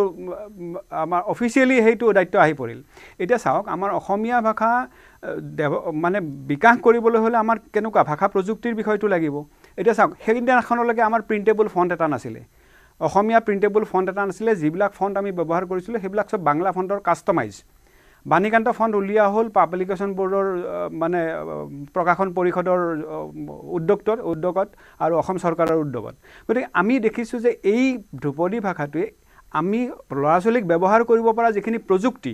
প্ৰযুক্তিগত বিকাশ, সেই বিকাশৰ ত্বৰান্বিত কৰিব। আৰু এই মোৰ বোধেৰে আমি এইটো এটা ব্যাখ্যাটো এখোজ আগলৈ গৈ কৰিছোঁ। মোৰ বোধেৰে, মই দৰ্শকৰ বাবে সভাপতি ডাঙৰীয়াও আছে, মোৰ বোধেৰে ধ্ৰুপদী ভাষাৰ কথাটোৱে ইয়াক গৱেষণা বিশ্ববিদ্যালয় এখন কিছু ফাইনেন্সিয়েল গ্ৰাণ্ট দিব। কাৰণ দুটা ঘটনা মই সাংবাদিক হিচাপে কাভাৰ কৰিবলৈ পালোঁ। এটা হ'ল শাস্ত্ৰীয় ক্লাছিকেল ডান্স ফৰ্ম সংগীত নাটক একাডেমীৰ স্বীকৃতি সত্ৰীয়াক যেতিয়া আমাক দিলে, সত্ৰীয়াকো গীত হিচাপে নৃত্য হিচাপে যেতিয়া ডান্স ফৰ্ম হিচাপে দিলে স্বীকৃতি, এতিয়া আমাৰ সত্ৰীয়া নৃত্যৰ কি হ'ল? এটা হ'ল যে পেৰিছ ইউনিভাৰ্চিটিকে ধৰি কিছু ইউনিভাৰ্চিটিত ইয়াৰ বিষয় মুকলি হ'ল, পঢ়া শুনা হ'ল আৰু বিদেশৰ ছাত্ৰ ছাত্ৰীয়েও গৱেষণা কৰে। আমি বছৰি দেখোঁ মাজুলীলৈ বিদেশৰ ছাত্ৰ ছাত্ৰী আহে, শিক্ষাৰ্থী আহে, গৱেষক ছাত্ৰ ছাত্ৰী আহে, তেওঁলোকে গৱেষণা কৰে। ভাৰততো কিছু পৰিমাণে কিছু প্ৰতিষ্ঠানত ইয়াত চৰ্চা হ'ল। কিন্তু আমি সঁচাকৈ ডক্টৰ ভূপেন হাজৰিকাৰ বহু চেষ্টাৰ বলত যেতিয়া আমি এই স্বীকৃতিটো পালোঁ, সঁচাকৈ সিমান আমাৰ জগত সভালৈ গ'লনে? নাই যোৱা। যেনেকৈ সত্ৰীয়া নৃত্য যাব লাগিছিল, আমাক সংগীত নাটকৰ স্বীকৃতি পোৱাৰ পাছত আমি নাই যোৱা, তেনেকৈ আজি অসমীয়া ভাষাটোৰ এই স্বীকৃতি অহাৰ পাছতো আমি যাব নোৱাৰিব পাৰোঁ। যাব নোৱাৰিব পৰাৰ মূল কাৰণটো হ'ল যে প্ৰথমটো আমাৰ নিজৰ গাত দোষ, যে আমি স্কুললৈ নপঠাওঁ, আমি অসমীয়া ভাষা নকওঁ, আমি ল'ৰা ছোৱালীক অসমীয়া ভাষা নিশিকাওঁ, আমি অসমীয়াত নিলিখোঁ, আমি লিখিবলৈ আনক উৎসাহিত নকৰোঁ, আমি নপঢ়োঁ। প্ৰথমটো আমাৰ গাত দোষ। আমি কিমানজনে অসমীয়া সাহিত্য পঢ়োঁ, গ্ৰন্থমেলাবোৰলৈ গ'লে কিতাপৰ বিক্ৰী সংখ্যা এটা উলিয়ায়, কিন্তু কিতাপৰ নম্বৰটোৰে একো উৎসাহজনক ঘটনা নহয়। এতিয়া পৰৱৰ্তী পৰ্যায়ত এটা কথা নিশ্চিত হ'ব যে ধ্ৰুপদী ভাষাই কিছু ফাইনেন্সিয়েল গ্ৰাণ্ট বা অন্যান্য প্ৰতিষ্ঠানিক বা আনুষ্ঠানিক কিছুমান কাম হোৱাৰ পথ মুকলি কৰি দিব, কিন্তু সি ভৱিষ্যতে ভাষাটোক সুৰক্ষাৰ ক্ষেত্ৰত প্ৰত্যক্ষভাৱে অৰিহণা নোযোগায়। প্ৰত্যক্ষভাৱে অৰিহণা কেনেকৈ যোগাব পাৰে? তাৰ কাৰণটো হ'ল যে এতিয়া ভাষা এটা ভাষা হৈ থকা নাই, ভাষা এটা আধুনিক ভাষা, আৰু আধুনিক ভাষাৰ কাৰণে আধুনিক লিখন সঁজুলি হিচাপে ইয়াক কৰিব পাৰিব লাগিব। সেই কামটো কৰিবৰ কাৰণে ইউনিকোডৰ স্বীকৃতি লাগিব, আমাক স্বকীয় ট্ৰেন্সলিটাৰেশ্যন কোড লাগিব। নীলিম কুমাৰ ডাঙৰীয়াই এটা কথা কৈছে যে ইয়াৰ পৰা আমি কি কৰিব পাৰিম নে নোৱাৰিম, সেইটো এটা প্ৰশ্নত নিশ্চিতভাৱে আছে। কিন্তু আমাৰ বিপদটো আছিল ক'ত? ব্ৰিটিছক কৈছিল যে অসমীয়া বাংলাৰ এটা উপগোষ্ঠী, ইউনিকডক ক'লে যে অসমীয়া বাংলাৰ এটা উপগোষ্ঠী ইউনিকডে সেই কাহিনীটো মানি লৈছিল আজি ভাৰত চৰকাৰৰ কেবিনেট ডিচিশ্যন হোৱাৰ পাছত ইউনিকডে সেই কথাটো ক'ব নোৱাৰে এইটো এটা ৰাষ্ট্ৰীয় সিদ্ধান্ত ভাৰত ৰাষ্ট্ৰই কৈছে যে এইটো ১৫০০ বছৰ পুৰণা আৰু স্বতন্ত্ৰ লিপি ইউনিকডত আমি এতিয়া বলিষ্ঠভাৱে উপস্থাপন কৰিব লাগিব আমি স্বতন্ত্ৰীয় আমি ট্ৰান্সলিটাৰেশ্যন কোড আনিব লাগিব আমি কেৱল আৱেগিক আৰু ৰাজনৈতিক কাৰণত গালিগালাজ কৰি থাকিলে নহ'ব সন্মুখলৈ চাই সন্মুখলৈ পথ দেখুৱাব লাগিব গতিকে এই কামটো আটাইতকৈ গুৰুত্বপূৰ্ণ কথা ধ্ৰুপদী ভাষাই আমাৰ দায়িত্ব বহালে আৰু ভাষাটো জীয়াই ৰাখিবৰ কাৰণে চেষ্টা কৰিলে সেইটোত কেৱল আমি চৰকাৰে নহ'ব চৰকাৰখিনি কৰিব লাগিব মই পঢ়িব লাগিব মই লিখিব লাগিব সন্তানক শিকাব লাগিব আমি চৰ্চা কৰিব লাগিব আমি এই ভাষাটোক স্কুলসমূহ বন্ধ হৈ গৈছে অত্যন্ত গুৰুত্বপূৰ্ণ কথা স্কুলসমূহ কিয় বন্ধ হৈ গ'ল স্কুলসমূহত ভাষা চৰ্চা কৰিব লাগিব কিন্তু যেনেকৈ নেতিবাচক ছবিখন দিয়া হৈছে তেনেকুৱা নেতিবাচক কথাও নহয় এতিয়া কোৱা হৈছে যে অসমত চৰকাৰী ভাষা বিদ্যালয় বন্ধ হৈ গ'ল আৰু একদম অসমত অসমীয়া ভাষাটো শেষ হৈ গ'ল বাস্তৱিকতে পৰিসংখ্যাৰ দিশৰ পৰা এইটো এটা অশুদ্ধ এটা ধাৰণা বিয়পাই দিবলৈ অসমত চেষ্টা কৰোৱা হৈছে কাৰণ অসমত ৮,০০০ স্কুল যেনিবা চৰকাৰী বন্ধ হৈ গ'ল এই কথাটো মনত ৰখা উচিত যে জাতীয় বিদ্যালয় বুলি অসমৰ জাতীয় বিদ্যালয় বুলি জাতীয় বিদ্যালয়খনকে ধৰি সেই আদৰ্শৰে পৰিচালিত আৰু শংকৰদেৱ শিশু নিকেতনকে ধৰি সেই দুটা ব্ৰেণ্ডৰ পৰা অসমত থকা বিদ্যালয়ৰ সংখ্যা কিমান ছাত্ৰ ছাত্ৰী এতিয়া অসমীয়া মাধ্যমৰ দুটা ডাঙৰ ব্ৰেণ্ড ব্যক্তিগত খণ্ডৰ তাত ছাত্ৰ ছাত্ৰী আছে ইংৰাজী মাধ্যমৰ বিদ্যালয় গুৱাহাটী মহানগৰীত আৰু মহানগৰকেইখনত যথেষ্ট আছে কিন্তু গ্ৰামীণ অঞ্চলত এতিয়াও যথেষ্ট নাই অৰ্থাৎ আমি যেটো ভুল ব্যাখ্যা কৰিছো সৰকাৰি বিদ্যালয় বন্ধ হৈ গ'ল এটো সৰকাৰি বিষয়টো বেলেগ ৰাজনীতিটো আমি বেলেগকে কৰিম কিন্তু আমি যে সংখ্যাৰ দিশেৰে চাওঁ তেনেহলে শংকৰদেৱ শিশু নিকেতন আৰু অসম জাতীয় বিদ্যালয় অসমত দুটা ডাঙৰ শক্তিশালী ব্ৰেণ্ড আছে আৰু কেইবাটাও সৰু ব্ৰেণ্ড বুলি যদি মই কওঁ তাহলে সৰু নামেৰে আমাৰ এই প্ৰতিষ্ঠান চলি আছে গতিকে হিমান অন্ধকাৰচন্ন অসমীয়া ভাষা হোৱা নাই কিন্তু আমাৰ যেটো অনিহা মই নিজে অসমীয়া নকওঁ কাইলৈ মই নীলিম কুমাৰ ডাঙৰীয়া কিবা এটা লিখিলে পঢ়িম না নপঢ়িম পঢ়ি এজনক পঢ়িবলৈ কৈছোনে আমি কেতিয়াবা আমাৰ ল'ৰা ছোৱালীক পঢ়াইছোনে আমি কেতিয়াবা আমি এই কামটো কৰিছোনে আমাৰ দায়িত্বটো দ্বিতীয় এটা আছে আৰু সৰ্বশেষ কথাটো হ'ল যে ভৱিষ্যতমুখী কৰিবৰ কাৰণে কি কৰিব লাগিব সেইটো ভাবিব লাগিব সূৰ্য হাজৰিকা ডাঙৰীয়া মই এই প্ৰসংগত ক'ব বিচাৰিছোঁ আজি যেহেতু আমাৰ এটা আনন্দৰ পৰিৱেশত আমি কিছু কথা আলোচনা কৰিবলৈ ইয়াত গোট খাইছোহি কাৰণ অসমীয়া ভাষাটো যে এটা প্ৰাচীনত্ব থকা ভাষা এই বিষয়টো আচলতে আমাৰ অসমীয়া মানুহৰ মাজতেই জনাজাত হোৱা নাছিল কিন্তু আজিৰ এই ঘোষণাটোৰ যোগেদি কেৱল অসমীয়া বা অসমৰ মানুহৰ ক্ষেত্ৰতে নহয় আজি সামগ্ৰিকভাৱে সমগ্ৰ ভাৰতবৰ্ষৰ জনসাধাৰণৰ মাজত আমাৰ ভাষাটোৱে যে এটা প্ৰাচীনত্ব থকা ভাষা আছিল এই কথাটোৰ আজি এটা প্ৰতিপন্ন হ'ল মই ভাবো যে প্ৰত্যেক বিষয়বিলাকৰ লগত বিভিন্ন বিষয় জড়িত হৈ থাকে অসমীয়া ভাষাটো সংকুচিত হৈ গৈছে নেকি হিউ এটা বেলেগ বিষয় হেতু এটা আলোচনাৰ বিষয় বিভিন্ন ধৰণে গুৰুত্বপূৰ্ণ বিষয় কিন্তু ধ্ৰুপদী ভাষা হিচাপে যেতিয়া আমাৰ ভাষাটোক অত বছৰৰ মূৰত বহু মানুহৰ প্ৰচেষ্টাৰ বিনিময়ত এটো হৈ উঠিছে এতিয়া আমি এই ঘোষণাটোৰ দ্বাৰা কেনেকুৱা ধৰণে আমি লাভৱান হ'ব পাৰো কেনেকুৱা ধৰণে আমি আগবাঢ়ি যাব পাৰো সেই বিষয়বিলাকৰো কিছুমান উপায় উদ্ভাৱন কৰিব লাগিব এতিয়া আমাৰ এই ভাষাটো উদ্ভাৱন হোৱাৰ আগতে যিকেটা ভাষাক ইতিমধ্যে ভাৰত চৰকাৰে ধ্ৰুপদী ভাষা বুলি স্বীকৃতি জনাইছে গতিকে সেই ভাষাবিলাকৰ ক্ষেত্ৰত চৰকাৰৰ ফালৰ পৰা কি কৰা হৈছে আৰু বুদ্ধিজীৱীসকলৰ যোগেদি কি কৰা হৈছে এইবিলাকো আমি অলপ পৰ্যালোচনা কৰি চাব লাগিব মই ভাবো যে অসমীয়া ভাষাটো আজি যেতিয়া ১৫০০ বছৰ ওপৰ কালৰ এটা প্ৰাচীন ভাষা বুলি স্বীকৃত হৈছে এতিয়া আমাৰ বহু কামৰ ভিতৰত এনেকুৱা এটা কামো হ'ব যে আমাৰ ১৫০০ বছৰৰ আগতে বা গোটেই শতাধিক বছৰৰ আগৰ যিবিলাক আমাৰ সাহিত্য সম্পদ সৃষ্টি হৈছিল সেই সমূহক অনুবাদৰ মাধ্যমেৰে সৈতে বিশ্ববাসীৰ পঢ়ুৱৈ সমাজক যদি আমি জনাব পাৰো বুদ্ধিজীৱীসকলৰ মাজত যদি তাক প্ৰসাৰ কৰাব পাৰো তেনেহলে তেওঁলোকৰ মাজতো এই একেখন পৃথিৱীতে যে এনেকুৱা ধৰণৰ পুৰণি ভাষা যেটো ১৫০০ বছৰ প্ৰচলিত হৈ আছে সেইবিলাকৰ বিষয়ে চিন্তা চৰ্চা হ'ব তেওঁলোকৰ গৱেষক মণ্ডলীৰ যোগেদিও আমাৰ ভাষাটোৰ সম্পৰ্কত তেওঁলোকৰ ধৰণে গৱেষণা কৰিব আৰু আমিও ইয়াত নিশ্চিতভাৱে আমি এটা জানিব পাৰিছো যে এনে ধৰণৰ স্বীকৃতি হোৱাৰ পিছত এটা গৱেষণা প্ৰতিষ্ঠা হয় চৰকাৰৰ যোগেদি হয় বা কোনোবা অনা চৰকাৰীভাৱে কৰিব পাৰে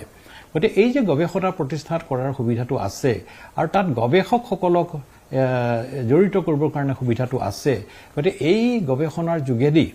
অসমীয়া ভাষাৰ দৰে পৃথিৱীৰ কোন কোন তেনেকুৱা ধৰণৰ প্ৰাচীন ভাষা এতিয়ালৈকে আছে বা সেই ভাষাবিলাকত কেনেকুৱা ধৰণৰ সৃষ্টিসমূহ আজি 1000 বছৰ আগত বা 1500 বছৰ আগৰ পৰা চলি আহিছে আৰু আমাৰ অসমীয়া ভাষাত কেনেকুৱা ধৰণৰ কাম হৈ গৈ আছে এইবিলাকৰ এটা তুলনামূলক হওক পৰিচয়মূলকে হওক এনেকুৱা ধৰণৰ চিন্তা চৰ্চাৰ দেশতে আমি আমাৰ ভাষাটোক উদ্ভাসিত কৰিব পাৰিম মই এইটো কথা আশা কৰিম যে ভাৰতৰ অন্যান্য পৌৰাণিক ভাষাসমূহৰ লগত অসমীয়া ভাষাৰ যে গ্ৰন্থই ফেৰ মাৰিব পৰাকে আমাৰ সৃষ্টিসমূহ হৈছিল তেতিয়া যিহতেই নহওক লাগিলে শিলালিপিতেই হওক বা আপোনাৰ ফলিলিপিতেই হওক বা শিলমোহৰত থকা বিষয়বিলাককেই হওক এই সকলোবিলাকৰ যেতিয়া বস্তুবিলাক বিভিন্ন অনুবাদৰ মাধ্যমেৰে যদি আমি উদ্ভাসিত কৰিব পাৰো যে আমাৰ অসমীয়া ভাষাটোৰ বিষয়ে পৃথিৱীবাসী জ্ঞাত হোৱাৰ কাৰণে এই ঘোষণাই সহায় কৰিব আৰু আমাৰ ভাষাটো যে এটা চহকী ভাষা অতীজৰ পৰা আছিল সেই কথাটো প্ৰতিপন্ন হ'ব আৰু মই ভাবো সেইটোৱে আমাৰ প্ৰজন্মক আৰু আমাৰ ভৱিষ্যতৰ আহিবলগীয়া প্ৰজন্মক বহু ধৰণে অনুপ্ৰাণিত কৰাৰ ক্ষেত্ৰত ই এক সাহসৰ প্ৰতীক হৈ থাকিব এতিয়া আমি কি কৰিব লাগিব আমাৰ কেনেকুৱা ধৰণৰ কাম কৰিবলগীয়া আছে এই বিষয়বিলাক বিভিন্ন সময়ত আৰু আগলৈও আলোচনা বিলোচনা হ'ব কিন্তু আমি ভাবিছো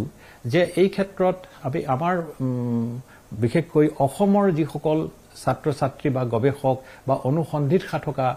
ব্যক্তিৰ আগবাঢ়ি আহিবলৈ বিচাৰিব এই বিষয়ত অধ্যয়ন কৰিবৰ কাৰণে তেওঁলোকৰ কাৰণে এটা পূৰ্ণাংগ পৰ্যায়ৰ এটা আন্তঃৰাষ্ট্ৰীয় মানদণ্ডৰ এটা পুথিভঁৰাল ইয়াত প্ৰতিষ্ঠা কৰিব লাগে আৰু সেই কিন্তু মই সূৰ্য হাজৰিকা ডাঙৰীয়া মই আপোনাৰ কথাটো উপলব্ধি কৰিছো ধ্ৰুপদী ভাষাই এইটো কথা কৰিব আৰু এইটো কথা ইতিমধ্যে আমি অৱগত হৈছো আমাৰ এতিয়া মূল যেটো কথা হল এইটো কথা হল যে অসমীয়া ভাষা বৰ্তমান যিমানে কৈ আছে তাতকৈ কোৱা মানুহ বাঢ়িব লাগে যিমানে লিখি আছে তাতকৈ লিখা মানুহ বাঢ়িব লাগে যিমানে পঢ়ি আছে তাতকৈ বাঢ়িব লাগে নিশ্চয় আপুনি কোৱা সংখ্যাটো 10টা 20 জন 200 গৱেষক হ'ব সেইটোৰে আমাৰ ভাষাটো বচাব নোৱাৰে আমাৰ বিপদটো আহিছে কোৱা মানুহৰ সংখ্যা কমিছে লিখা মানুহৰ সংখ্যা কমিছে বুজা মানুহৰ সংখ্যা কমিছে সেইটো হল আমাৰ বৰ্তমানৰ সমস্যা তাৰ বাহিৰে যিখিনি শুনক এটা সংস্কৃত ভাষাটো জাৰ্মানী বিশ্ববিদ্যালয়ত ভাৰততকৈ বেছি ছাত্ৰ ছাত্ৰী আছে ভাৰতৰ সংস্কৃত কয় কি মানে ডাঙৰ ডাঙৰ গৱেষণা হল বিশ্বই জানিলে কিন্তু ভাষাটো জীয়াই নাথাকিল নহয় এখন দুখন গাঁৱে ভাৰতত কয় পালি প্ৰাকৃতৰ কথা নীলিম কুমাৰ ডাঙৰীয়াই যথাৰ্থতে উল্লেখ কৰিছে গতিকে আমাৰ কথাটো হল যে এই মুহূৰ্তৰ পৰা সন্মুখলে অতীতৰ কথাটো আৰু গৱেষণা নিবেষণা আমাৰ বিজ্ঞসকল আছে বাণীকান্ত কাকতি দিনৰ পৰাই ছাৰৰ তেখেতৰ প্ৰয়াত স্মৰণীয় ব্যক্তি আমাৰ ভাষা সাহিত্যৰ অৱদান আছে তেতিয়াৰ পৰা কৰি আহিছে আৰু কৰি থাকিব ভৱিষ্যতলৈ আমাৰ পৰা সাংঘাতিক গৱেষক শিক্ষাবিদ ওলাই থাকিব তেখেতসকলে এই কামবোৰ কৰিব বিশ্বৰ পৰা আহি কৰিব সত্ৰীয়া নৃত্যত আমি PhD বিদেশৰ পৰা কৰা আমি দেখি আছো কিন্তু সি আমাৰ সংখ্যাটো বৃদ্ধি কৰিব নকৰে মোৰ বোধেৰে এতিয়ালৈকে আমি যিমানখিনি কথা পাতি আছো তাৰ পৰা বৃদ্ধিত কোনো ধৰণৰ সহায়ক হ'ব পৰা কথা পাতা নাই বৃদ্ধিত সহায় হ'ব আমি সমস্যাটো চিনাক্ত কৰিব পৰা নাই নাই ঠিকেই কৈছে আপুনি কিন্তু এই যে অসমীয়া ভাষাটোৰ ব্যৱহাৰৰ ক্ষেত্ৰত শ্ৰীবৃদ্ধি হ'লে আমাৰ অসমৰ অসমীয়া মানুহখিনি সচেতন হ'ব লাগিব যদি সচেতন নহয় নিজৰ ল'ৰা ছোৱালীক বা নিজৰ সন্তান সন্ততিক কেৱল ইংৰাজী বা অন্যান্য ভাষাৰ মাধ্যমত দি আগবঢ়াই লৈ যাবলৈ বিচাৰে নিজৰ জ্ঞাতি কুটুম্বৰ পৰিচয় জনাবৰ কাৰণে যদি আমাৰ কোনো ধৰণৰ ব্যৱস্থা নাথাকে এটা আত্মসচেতনতা যদি বৃদ্ধি নহয় বা নজন্মে তেনেহলে আমি আগবাঢ়ি যোৱাত যথেষ্টখিনি মই আপোনাৰ ওচৰলৈ আহিছো নীলিম কুমাৰ ডাঙৰীয়া সংযুক্ত হৈ আছে নেকি মোৰ সৈতে সংযুক্ত হৈ থকা নাই কি জানি নীলিম কুমাৰ ডাঙৰীয়া আছে নেকি ডিসকানেক্ট হৈ আছে মই অংকৰ ডেকা মই আৰু মই আপোনাৰ ওচৰলৈ সূৰ্য হাজৰিকা ডাঙৰীয়া মই আপোনাৰ ওচৰলৈ আকৌ এবাৰ নহয় মই আকৌ অঠাইত যাবলগীয়া হৈ আছে আচলতে কিন্তু মই আহিম আকৌ এবাৰ আহিম নীলিম কুমাৰ ডাঙৰীয়া ওচৰলৈ আছো নীলিম কুমাৰ ডাঙৰীয়া যথাৰ্থতে আজি পালি প্ৰাকৃত যেনেকৈ আছে বা সংস্কৃত ভাষা যেনেকৈ আছে তেনেকৈ অসমীয়া ভাষাক ধ্ৰুপদী স্বীকৃতি পাই জীয়াই থকাটো আমি নিবিচাৰোঁ আমাৰ মূল আৰু প্ৰাথমিক কথাটো হ'ল যে ইয়াক কোৱা ব্যৱহাৰকাৰী কোৱা লিখা শুনাই বুজি পোৱা মানুহৰ সংখ্যা বৃদ্ধি হ'ব লাগিব আৰু থকাতকৈ যাতে কোনো কাৰণতে কমি নাযায় সেই বিষয়টোত কিন্তু আমি এতিয়ালৈকে কথাই পতা নাই নিচিনা মোৰেই লাগিছে নীলিম কুমাৰ ডাঙৰীয়া সেইটোৱে আটাইতকৈ ইম্পৰ্টেণ্ট কথা কাৰণ এতিয়া সমাগত লোকপিয়লত এই লোকপিয়লত যদি অসমীয়া ভাষাটো সংখ্যাগৰিষ্ঠ ভাষাত পৰিণত হ'ব নেকি এই কথাটোৱে আমাৰ সন্দেহ আছে এই কথাটো আপোনালোকে মানে আলোচনা কৰক যে আমাৰ যদি মই কথাটো আগতে উল্লেখ কৰিছো যে বঙালী ভাষী মানুহবিলাকতো তেওঁলোকৰ ভাষা মাতৃভাষা বঙালী বুলি ক'বই আৰু মুছলমান মানুহখিনিও যদি যিসকলক আমি মানে তেওঁলোকো অসন্তুষ্ট হৈ আছে আমাৰ বিভিন্ন নীলিম কুমাৰ ডাঙৰীয়া আমি অতি সংখ্যালঘু ভাষাত পৰিণত হ'ম এইটোত সন্দেহ নাই আৰু 2 নম্বৰ কথাটো হ'ল মই মোৰ ব্যক্তিগত মত কিন্তু 2 নম্বৰ কথাটো হ'ল যদি তেওঁলোকৰ মাতৃভাষা অসমীয়া নহয় তেতিয়াহ'লে তেওঁলোকে সেইটো ভাষা লিখাৰ স্বাধীনতা আছে। আছে সেই নহয় বুজিছো তেওঁলোকে যদি গতিকে আমি দাবী ধমকি দি মানে দাদাগিৰি কৰি পেলাই অসমীয়া ভাষা চলাবও বিচৰা নাই। বুজিছো নিশ্চয় আছে, সেইটোৱে ক'ব খুজিছো, নিশ্চয় আছে। গতিকে তেওঁলোকৰ সেইটো অধিকাৰ আছে, সেই অধিকাৰটো আমি তেওঁলোকৰ কোনেও খৰ্ব কৰিব নোৱাৰে। যদি তেওঁলোকে নকয় মাতৃভাষা অসমীয়া বুলি নকয়, তেতিয়াহ'লে আমি সংখ্যালঘুত পৰিণত হওঁ। এই কথাটো অনুভৱ কৰিব লাগে আৰু তাৰ মানে তাৰ পৰিণত যাতে নহওঁ তাৰ চেষ্টা কৰিব লাগে। তাৰ কাৰণে আমি কিবা 85 লাখ আহিব, তাৰ কাৰণে কিবা 1.5 ব্যৱস্থা কোটিৰ পৰা লৈছে 85 পৰা 85 লাখ আহিব তেতিয়াহ'লে মধ্যকালীন যদি হেৰি হয় লোকপিয়ল হয়। অহা বছৰলৈ যদি 25-26 চনত যদি মধ্যকালীন লোকপিয়ল হয় তেনেহ'লে আপুনি থাকক যে 65 পৰা 85 ভিতৰত এটা সংখ্যা আহিব যি অসমীয়া ভাষাভাষী আৰু লিখা মানুহৰ সংখ্যাটো একদম অতি কমি যাব। গাঁৱে ভূঞে ঘূৰি ফুৰা আমাৰ সাংবাদিকসকল আছে। আৰু আটাইতকৈ ডাঙৰ কথা হ'ল যে আমি অসমীয়া মাধ্যমৰ সংবাদ প্ৰতিষ্ঠান হিচাপে আমি চাকৰি দি থাকিব লাগে, ইণ্টাৰভিউ লৈ থাকোঁ। যোৱা এটামান দশকত অসমত কেইবাশ যুৱক যুৱতী মই ইণ্টাৰভিউ লৈছোঁ বা নিযুক্তি দিছোঁ, দি এটা কথা গম পাইছোঁ যে অসমীয়া ভাষা লিখা মানুহৰ সংখ্যা বিপদজনকভাৱে কমিছে। দ্বিধাহীনভাৱে ক'ব পাৰোঁ। আমাৰ ভাষা বানান দেখিলে গালি গালাজ কৰি থাকে, আমাৰ ব্যাকৰণ দেখিলে গালি গালাজ কৰি থাকে। আমি কওঁ যে ভাল ভাল ছাত্ৰ ছাত্ৰীসকলক আনিছোঁ, এতিয়া তেওঁলোকে ভুল কৰিলে আমি কিমান কৰিব পাৰোঁ? নিশ্চয় নিশ্চয়, এই কথাটোৱে আমাৰ ডাঙৰ সংকট হৈ গৈছে। এতিয়া অসমীয়া ভাষাৰ স্বীকৃতিটো পাইছে হয়, কিন্তু অসমীয়া ভাষাৰ যে সংকট হৈছে এই কথাটো মানুহে পাহৰি যাব নালাগে। হয়, আমি এটা বিৰতি লৈছোঁ। হয়, আমি এটা বিৰতি লৈছোঁ, বিৰতিৰ পিছত উভতি আহিম, চৰ্চা অব্যাহত থাকিব।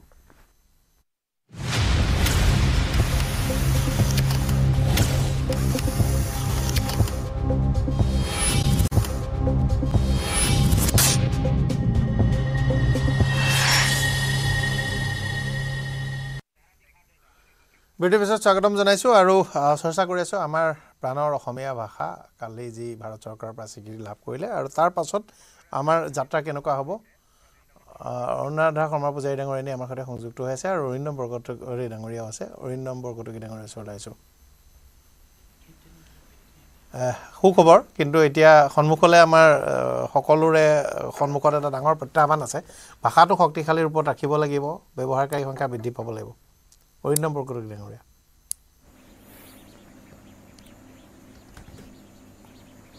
হয়তো সংযোগত কিছু অসুবিধাৰ সৃষ্টি হৈছে। অনুৰাধা শৰ্মা পূজাৰী ডাঙৰীয়া সংযুক্ত হৈছে। অনুৰাধা শৰ্মা পূজাৰী ডাঙৰীয়ানী, আপুনি আজি এই সুখবৰ আৰু এতিয়া সকলোৰে দায়িত্ব বাঢ়িল, আপোনালোকে আৰু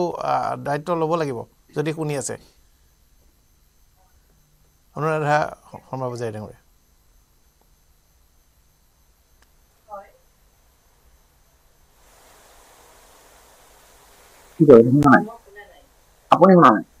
দুইজনৰে অডিঅ' সংযোগ স্থাপনত অসুবিধা আছে। অনুৰাধা শৰ্মা পূজাৰী ডাঙৰীয়ানী, আপোনাৰ প্ৰথম মন্তব্য বিচাৰিছোঁ এই আজিৰ দিনটোত, কালিৰ সেই সুখবৰৰ পিছত। কালিৰ পৰা এই কথাটোত আনন্দই লাগি আছে,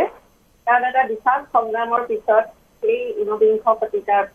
ভয়ানক দিনবিলাকৰ পিছতো আজি ভাষাটোৱে এটা পৰ্যায় পাইছেহি যে অসমীয়া মানুহে বিশ্বাস কৰিছে অন্তঃকৰণে যে আমাৰ শিপা গভীৰ। আমাৰ অন্যান্য ভাৰতীয় যিবিলাক ভাষা আছে যাৰ প্ৰাচীনত্বৰ ওপৰত সকলোৰে বিশ্বাস আছিলে, এতিয়াৰ পৰা আমাৰো বিশ্বাস হৈছে যে অসমীয়া ভাষাৰ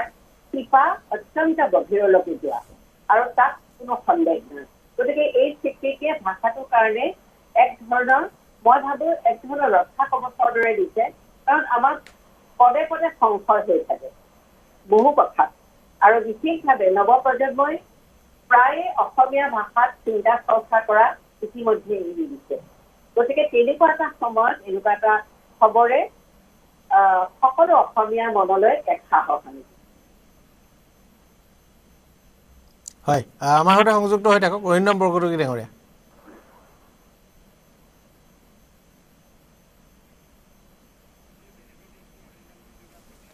হয়, শৰ্মা ডাঙৰীয়া। হয়, ইয়াৰ আগতে বাইদেউলৈ মই নমস্কাৰ জনাইছোঁ। আৰু ডাঙৰ কথা হ'ল অলপ আগতে এই বিষয়টোৱে অতি গুৰুত্বপূৰ্ণ বিষয় উত্থাপন কৰা হৈছে যে আমাৰ অসমীয়া মানুহৰ সংখ্যা, অসমীয়া ভাষা ব্যৱহাৰকাৰীৰ সংখ্যা বাঢ়িবনে নাই। আচলতে ভাষা এটা জীয়াই ৰাখে, আমাৰ কোৱা মতে আচলতে ভাষা এটা জীয়াই ৰাখা সাধাৰণ মানুহে, গতিকে সাধাৰণ মানুহৰ ব্যৱহাৰকাৰীৰ সংখ্যা আমি কেনেকৈ বঢ়াম আৰু ই আমাক কেনেধৰণে সহায় কৰিব প্ৰথম কথা মই দুটা উদাহৰণ দিব খুজিছোঁ এটা হ'ল মোৰ ছোৱালীয়ে তামিল ৰাইমছ এটা খুব সুন্দৰকৈ গাই থাকিব পাৰে মুখস্থ কৰিব পাৰে 2 নম্বৰ কথা মই কথাটো কৈ আছোঁ 2 নম্বৰ কথা এবাৰ মই তেওঁলোকক ক'লোঁ যে এই বস্তুটো তহঁতে কিয় মুখস্থ হোৱা নাই ইমান দিন কিয় বুজি পোৱা নাই বস্তুখিনি মোক কৈছে ভিডিঅ' এটা বনাই দিয়ে আধা ঘণ্টাৰ ভিতৰত মই দি দিম এতিয়া কথাটো হ'ল কি আমি দিছোঁ কি তেওঁলোকক অসমীয়া ছাত্ৰ ছাত্ৰীসকলৰ হাতত আমি কি দিব পাৰিছোঁ প্ৰযুক্তিগত দিশত আজি তামিল ক্লাছিকেল লেংগুৱেজে তেওঁলোকে যেনেকৈ কাম কৰিছে মই নিজে প্ৰত্যক্ষ সাক্ষী তেওঁলোকৰ তাত মই গৈ কাম কৰিছোঁ কাম চাইছোঁ গতিকে এনেকুৱা ক্ষেত্ৰত তেওঁলোকক আমি ল'ৰা ছোৱালীক আমি কি দিছোঁ আজি কিতাপখনৰ বাহিৰে অসমীয়া ভাষাত একো নাই কিন্তু আজি তামিল চাওক বা ক্লাছিকেল লেংগুৱেজৰ যিখিনি চাওক বাকীখিনিৰ কথা মই নকওঁ তেওঁলোকক চাওঁ ল'ৰা ছোৱালীৰ কাৰণে অপৰ্যাপ্ত সমল সকলো ফালে আছে গতিকে সেইখিনিৰ কাৰণে গৱেষণাধৰ্মী কাম কিছু দৰকাৰ আৰু সেই গৱেষণাধৰ্মী কাম কৰাৰ পিছতহে সেইখিনি প্ৰডাকশ্যন হ'ব আমাৰ ইয়াত মানে তাত্ত্বিক গৱেষণা বহুত হৈছে কিন্তু প্ৰেক্টিকেল এপ্লাইড গৱেষণা আমাৰ হোৱা নাই আৰু যিখিনিৰ কাৰণে আমাৰ সাধাৰণ ল'ৰা ছোৱালীয়ে ভাষাটোৰ কাৰণে মই নিজে বিচাৰি নাপাওঁ কিছুমান বস্তু যিটো বস্তু আজি অন্য ভাষাৰ ইংৰাজী ভাষাত অজস্ৰ সমল পোৱা যায় আমি তথ্যই নহয় আমি জ্ঞানৰ ফালৰ পৰা আমি সেই বস্তুখিনি আগবঢ়াব লাগিব অসমীয়া ল'ৰা ছোৱালী পঢ়িব মোৰ ছোৱালী মোৰ অসমীয়া মিডিয়ামৰ স্কুলত চৰকাৰী স্কুলত পঢ়ি আছে চৰকাৰী স্কুলত মই দেখিছোঁ যে আমি তেওঁলোকক অভিভাৱকবিলাক আমি আগ্ৰহী নহয় আৰু কিন্তু শিক্ষকসকলক আগ্ৰহী নহয় বুলি আমি নকওঁ গতিকে আমি প্ৰযুক্তিগত দিশত আমি যদি আগবাঢ়ি যাব নোৱাৰোঁ আৰু এই ধ্ৰুপদী ভাষাই সেই ৰাস্তা এটা মুকলি কৰিব যাতে সেই গৱেষণাধৰ্মী কামবিলাকৰ দ্বাৰা মানে প্ৰডাক্টিভ ৰিচাৰ্চ যিটো কয় সেই বস্তুটোৱে আমি যদি কৰিব পাৰোঁ আজি ল'ৰা ছোৱালী মোক কালি কৈছে যে এইটো ভিডিঅ' বনাই মোৰ বোধেৰে ধ্ৰুপদী ভাষাৰ স্বীকৃতিয়ে সেইটোত বৰ বেছি উপকাৰ নকৰে মই মানে আপোনাৰ ব্যাখ্যাটো লৈছোঁ মই আপোনাক কওঁ তামিলসকলৰ ভিতৰত আজি বা কেইবছৰমান আগতে সৰ্বানন্দ সোণোৱাল ডাঙৰীয়া চেন্নাইলৈ গ'ল এখন সভা আছিল তামিলনাডুৰ এজন মন্ত্ৰী আহিল তেওঁ প্ৰথম ভাষণটো আৰম্ভ কৰোঁতে কৈছিল যে আপোনালোক সেইখন ৰাজ্যৰ যিখন ৰাজ্যত দেশৰ ভিতৰতে দ্বিতীয় ৰামায়ণৰ অনুবাদ হৈছে কিন্তু আমি সেইখন ৰাজ্যৰ আমাৰ প্ৰথম হৈছে আৰু আমি তেতিয়াৰ পৰা কৰিছোঁ সেই তামিল স্বাভিমানত আটাইতকৈ ডাঙৰ কথাটো কি জানেনে মোৰ বন্ধু তামিল যিজনৰ লগত কথা পাতোঁ আপুনি জানে যে আমাৰ মাজে মাজে হিন্দী শব্দ ওলায় ইংৰাজী ক'লে কাৰণ আমি ইংৰাজীত কিমান সলসলীয়াকৈ কথা ক'ব নোৱাৰোঁ গতিকে আমাৰ মাজে মাজে হিন্দী শব্দ ওলায় তেওঁ মানে হিন্দী শব্দ খালে উৎসৱ খাই উঠে বুজি নাপায় আৰু ন হিন্দী কয় তাৰপিছত মই এটা সময়ত জানিবলৈ চেষ্টা কৰিলোঁ যে ইমান সাধাৰণভাৱে দেশত বহুলভাৱে প্ৰচলিত এটা সৰু হিন্দী শব্দ সাধাৰণ হিন্দী শব্দ এটা তেওঁ কিয় নাজানাটো কোনো কথা হ'ব নালাগে কাৰণ আজিকালি টিভি নিউজ পেপাৰ ৰেডিঅ' সকলোতে চিনেমা ইত্যাদিত থাকে দুটা কথা তাত দেখা গ'ল এটা কথা হ'ল যে তেওঁলোকে আজিৰ পৰা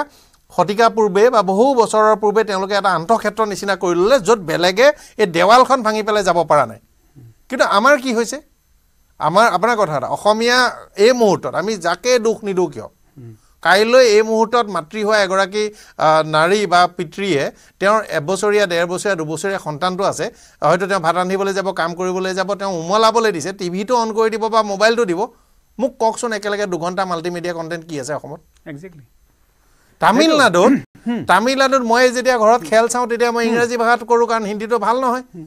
মই যেতিয়া মোৰ ঘৰত যদি কোনোবাই চাই হিন্দী এণ্টাৰটেইনমেণ্ট চেনেল চাই কাৰণ সেইবোৰ আমাৰ অসমীয়া ভাষাত ডাব নাই কিন্তু তামিল ভাষাত কি হয় তামিল ভাষাত স্পৰ্টছ চেনেলকেইটা তামিল ডাব আপোনাৰ এণ্টাৰটেইনমেণ্ট চেনেলকেইটা তামিল ডাব তাত তেওঁলোকৰ কাৰ্টুন চেনেলকেইটা কাৰ্টুন ডাব আমিতো ইয়াত কাৰ্টুন নেটৱৰ্ক হিন্দী বা ইংৰাজীত দেখুৱাওঁ তেওঁলোকে শিকোঁতেই সেইটো শিকি আহিছে আমাৰ শিকোঁতেই হিন্দী ইংৰাজীটো আমি লগত শিকি আহিছোঁ গতিকে আমি সেই আন্তঃক্ষেত্ৰ তৈয়াৰ কৰিব নোৱাৰিলোঁ দেৱাল এখন আমি দিব নোৱাৰিলোঁ সেইটো বহুত বছৰ আগতে সেইটোৱে আমাৰ আটাইতকৈ বিপদ কিছুমান কথা আজিৰ দিনৰ সমস্যা নাই আগতে কৰিব পৰা নাছিল কিন্তু এতিয়া বঢ়াব পাৰি অৰিন্দম বৰগোহাঞি ঘৰীয়া একেটাই বিষয় আপোনাৰ প্ৰথম মন্তব্য হয় প্ৰথমতে চাওক এইটো আচলতে ভাষাটোৰ প্ৰাচীনত্বৰ প্ৰতি আনুষ্ঠানিক স্বীকৃতি আৰু এটা ভাষাৰ প্ৰাচীনত্বৰ প্ৰতি আনুষ্ঠানিক স্বীকৃতিৰ প্ৰক্ৰিয়াটো আৰম্ভ হৈছে 2004 চনৰ পৰা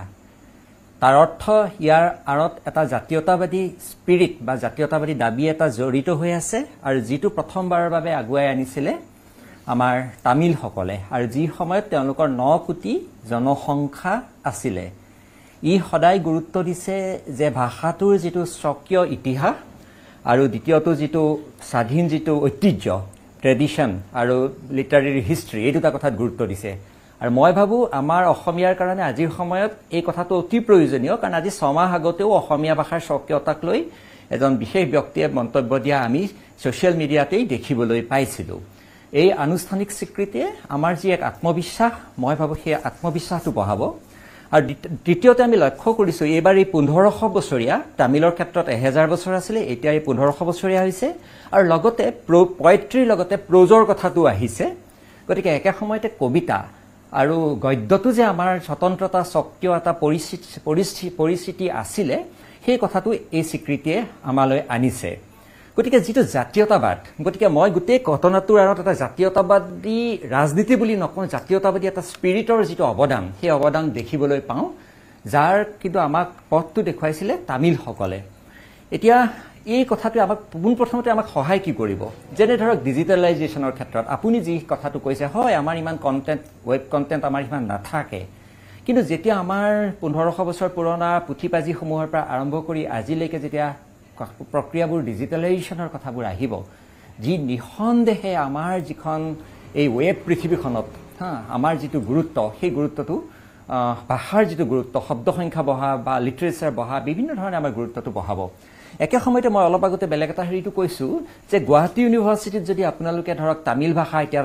দেখিছে যে তামিল ভাষা বিষয়ত গৱেষণা বা তুলনামূলক অধ্যয়ন অসমীয়াৰ লগত বা উৰিয়াৰ লগত কৰি আছে সেইটো যদি কাইলৈ আপোনাৰ গুজৰাটত হয় মহাৰাষ্ট্ৰত হয় বা তামিলনাডুতে হয় অসমীয়াক লৈ সেইটো অসমীয়াৰ বাবে অত্যন্ত আনন্দৰ কথা হ'ব দ্বিতীয় কথাটো বহুতে ধ্ৰুপদী শব্দটো ক'বলৈ গৈ পেলাই ধ্ৰুপদী মানে পুৰণি বুলি বুজাইছে কিন্তু এই যে 4ৰ পৰাহে কিয় আৰম্ভ হ'ল কাৰণ আপোনালোকে জানে যে ভাৰতবৰ্ষত বিভিন্ন ধৰণৰ বিভিন্ন সমৃদ্ধিশালী ভাষা আছে আৰু এই সমৃদ্ধিটো নিঃসন্দেহে আমি অতীতমুখী হৈ থাকিলেই নহ'ব কিন্তু অতীতৰ যিটো ঐতিহ্য বা সেই উহটোৰ পৰা আঁতৰি আহিলেও নহ'ব গতিকে মই ভাবোঁ এই যে অতীতৰ আমাৰ অতীতটোক যে স্বীকাৰ কৰিলে সেই স্বীকাৰে অসমীয়া যিটো জাতীয়তাবাদ যিটোক মই সদায় এটা ভাষিক জাতীয়তাবাদ বুলিয়েই ভাবোঁ সেই ভাষিক জাতীয়তাবাদী চেতনাক আত্মবিশ্বাস দিব অধিক আগ্ৰহেৰে অধিক আত্মবিশ্বাসেৰে আগুৱাই যাবলৈ আৰু এটা কথা মই এই ক্ষেত্ৰতে কৈ থ'ব বিচাৰিছোঁ যে আজি বহুতে মাজে মাজে ধৰক আমাৰ জাতিটো বা ভাষাটো মানে এটা এক বিশেষ শ্ৰেণীৰ লোকে সমৰ্থন দি থকাৰ বাবেহে মেজৰিটি হৈ আছে জাতীয় কথা কৈ থাকিব বিচাৰে এইবোৰ একদম মানে ভাষাটোৰ প্ৰতি অহা ভাবো কি নহয় কিন্তু এইটো ব্লেকমেইলিং কাৰবাৰ বুলি ভাবোঁ আৰু এই গোটেই কাৰবাৰটোৰ বিৰুদ্ধে আমাক ধ্ৰুপদী স্বীকৃতিটো হৈছে এক আনুষ্ঠানিক স্বীকৃতি কাৰণ আমাৰ এটা সদায় ভয় থাকে ধৰক আমাৰ প্ৰায় কিমান 73টা বছৰ আমাৰ ভাষাটো উঠি গৈছিলে তাৰ ঠাইত এটা বেলেগ ভাষা আহিছিলে তেনেকুৱা আমাৰ কিছুমান ভয় কিছুমান থাকে মই ভাবোঁ এই ভয়বোৰ এই নতুন যিটো মানে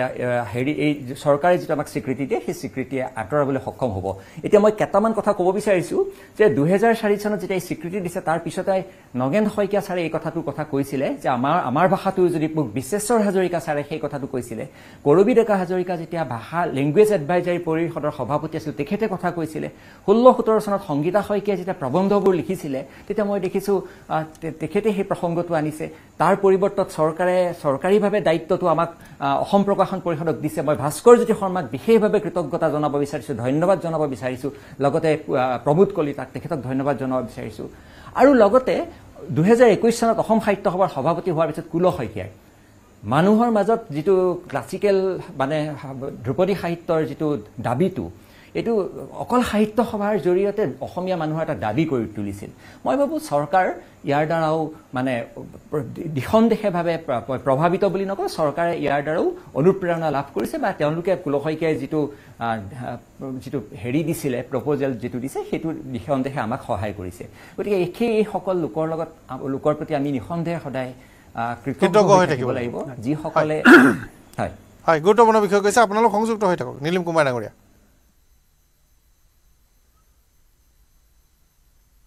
নীলিম কুমাৰ ডাঙৰীয়া যদি শুনি আছে আপুনি কি ক'ম আৰু নাই এতিয়া আমাৰ সন্মুখলৈ মইতো মানে কেৱল মাত্ৰ সন্মুখলৈ চোৱা কথাটো পাতিব বিচাৰিছোঁ আৰু মই খালি কেৱল মাত্ৰ মোৰ এটা ঘটনা আছে কোনোবাই যদি ঘৰত অসমীয়া ভাষা নকয় কোনোবাই যদি ঘৰত অসমীয়া ভাষা তেওঁলোকৰ মাতৃভাষা নহয় তেওঁক জোৰ জবস্তি আমি ধমকি দি লোকপিয়লত লিখাব নালাগে আমিও চাওঁচোন আমাৰ জাতিটো এইবাৰ আমি হিচাপটো চাই লওঁ কিমাননো আমি কমি গ'লোঁ আমাৰ নিজৰ কিজানি বোধোদয় হয় সংখ্যাটো আহি যদি আমি অতি সংখ্যালঘুত পৰিণত হ'ম কিজানি অসমীয়া মানুহৰ বোধোদয় হয় এটা কথা মনত ৰাখিব কামটো কিন্তু আমাৰ মানুহেই বেছি ক্ষতি কৰিছে হাউদ ভোলানাথ বৰুৱাৰ নামত থকা বিদ্যালয় 100% খিলঞ্জীয়া অধ্যুষিত অসমত বন্ধ হৈছে চৰকাৰক গালি পাৰোঁ বা নেপাৰোঁ সেইটো চইচ থাকিব কিন্তু মানুহে এইটো চইচ লৈছে যে তালৈ ছাত্ৰ ছাত্ৰী পঠোৱা নাই সন্তানক হয় নীলম কুমাৰ ডাঙৰীয়া হয় কি কম মই মানে সকলোৱে কৈছে যে অসমীয়া ভাষা জগত সফলৈ যাব অসমীয়া ভাষা জগত সফলে যাব কিন্তু নিজৰ ঘৰৰ মজিয়ালৈ যাব নে নাযায় সেই কথাটো কিন্তু আমি প্ৰথমতে আমি নিজৰ মজিয়ালৈ আনিব লাগিব তাৰপিছতহে জগত সফলে যাওক কিন্তু মজিয়ালৈ যদি নাযায় জগত সফলে গৈ একো বিশেষ লাভ নাই গতিকে আমি আমাৰ ভাষাটোক ভাল পাব লাগিব ভাল পোৱাটো এটা প্ৰধান কথা ভাল পোৱাটোৰ মাজেৰে জাতি মানে ভাষাটোক ভাল পোৱাৰ মাজেৰে জাতিক ভাল পোৱাটো বুজাব গতিকে অসমীয়া মানুহক ভাল পোৱাটো বুজাব আৰু অসমীয়া মানুহক ভাল পোৱাৰ লগতে ভাষাৰটো জড়িত হৈ থাকে গতিকে আমাৰ সেই ভাল পোৱাটো অসমীয়া ভাষাক ভাল পোৱাটো অসমীয়া জাতিক ভাল পোৱাটো অসমীয়া মানুহক ভাল পোৱাটো সাধাৰণ মানুহক ভাল পোৱাটোৰ মাজেৰেহে আমি কিন্তু অসমীয়া ভাষাটো জীয়াই ৰাখিব পাৰিম গতিকে আমি সাধাৰণ মানুহৰ ওচৰলৈ আমি ভাষাটো কেনেকৈ লৈ যাব পাৰোঁ কেনেকৈ বিস্তাৰ কৰিব পাৰোঁ তাৰ কাৰণে নেতৃস্থানীয় মানুহখিনিয়ে কিন্তু আগভাগ ল'ব লাগিব যিহেতু নেতৃস্থানীয় এইবোৰৰ লগত ৰাজনীতিৰ কথা থাকে সামাজিক কিছুমান কথা থাকে সামাজিক সংগঠনবোৰ জড়িত হৈ থাকিব লাগিব গতিকে এই সকলো বোলে দায়িত্বশীল মানুহে মানে সুবিবেচনাৰে কামবোৰ কৰক তেতিয়া হয়তো আমি তিষ্ঠি থাকিব পাৰিম অসমীয়া ভাষা তিষ্ঠি থাকিব পাৰিম হয় মই আপোনাক জনাইছোঁ গুৰুত্বপূৰ্ণ বিষয় কৈছে হয় মই এই কথাখিনি কেৱল মাত্ৰ মই এটা কথা ক'ব বিচাৰিছোঁ যে অসমীয়া ভাষাটোৱে কেইবাটাও সুবৰ্ণ সুযোগ হেৰুৱাইছে তাৰ ভিতৰত প্ৰথম সুবৰ্ণ সুযোগটো হ'ল যে উত্তৰ পূৰ্বাঞ্চলত সংযোগী ভাষা লিংগুৱা ফ্ৰাংকা হোৱাৰ নাগামিজ বেছিভাগ অসমীয়া শব্দৰে আছিল অৰুণাচলত আপুনি জানে আজিৰ তাৰিখত কিৰেণ ৰিজিজুৱে অসমীয়া কয় সুন্দৰকৈ আৰু অজস্ৰজনে কয় ত্ৰিপুৰাততো কেইবাজনো মন্ত্ৰী ডাঙৰ ডাঙৰ মানুহ সাহিত্যিক মানে আমি সাহিত্য চৰ্চা কৰা মানুহ বাদেই দিলোঁ সাধাৰণ মানুহে লগ পালেও কেতিয়াবা অসমীয়াত কথা বতৰা পাতে মণিপুৰত অসমীয়া লিপি চিনি পায় কাৰণ মণিপুৰত এটা সময়ত আমাৰ অফলা কফলা তেওঁলোকৰ মানে লিপি আছিল মৈতেই ভাষাটোত বাতৰি কাকতেই আমাৰ এই লিপিটোৰে মণিপুৰত চলিছিল বহুত মানুহে নাজানে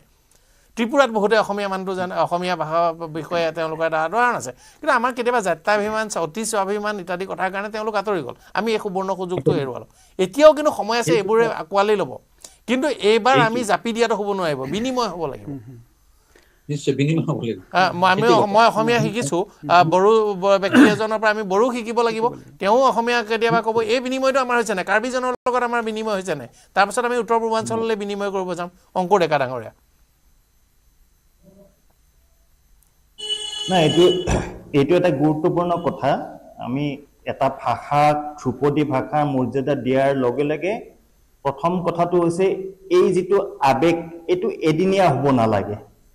তাৰমানে আমি আমাৰ ভাষাক আমাৰ সাহিত্যক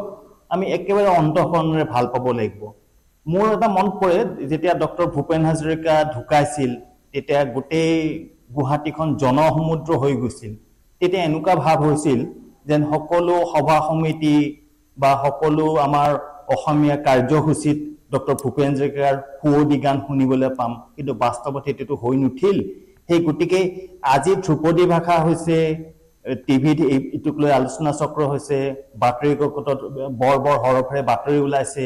আৰু যিহেতু আজি ধ্ৰুপদী ভাষা বুলি অসমীয়া ভাষাই স্বীকৃতি পালে গতিকে স্বাভাৱিকতে অসমৰ বাহিৰৰ মানুহৰো ভাষাটোৰ প্ৰতি এক ধৰণৰ আগ্ৰহ জন্মিব কিন্তু সেই আগ্ৰহটো যাতে খন্তেকীয়া নহয় মই সূৰ্য হাজৰিকাৰ এটা কথাৰ সৈতে একমত যে অসমীয়া ভাষা যদি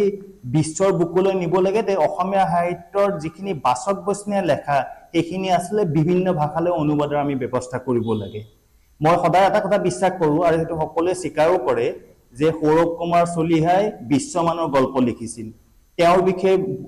বহু সমালোচকে এনেকে কয় যে সৌৰভ কুমাৰ চলিহা যদি ইউৰোপৰ যিকোনো এখন দেশত জন্মগ্ৰহণ কৰিলেহেঁতেন তে সৌৰভ কুমাৰ চলিহাৰ গল্পৰ বাবে সাহিত্যৰ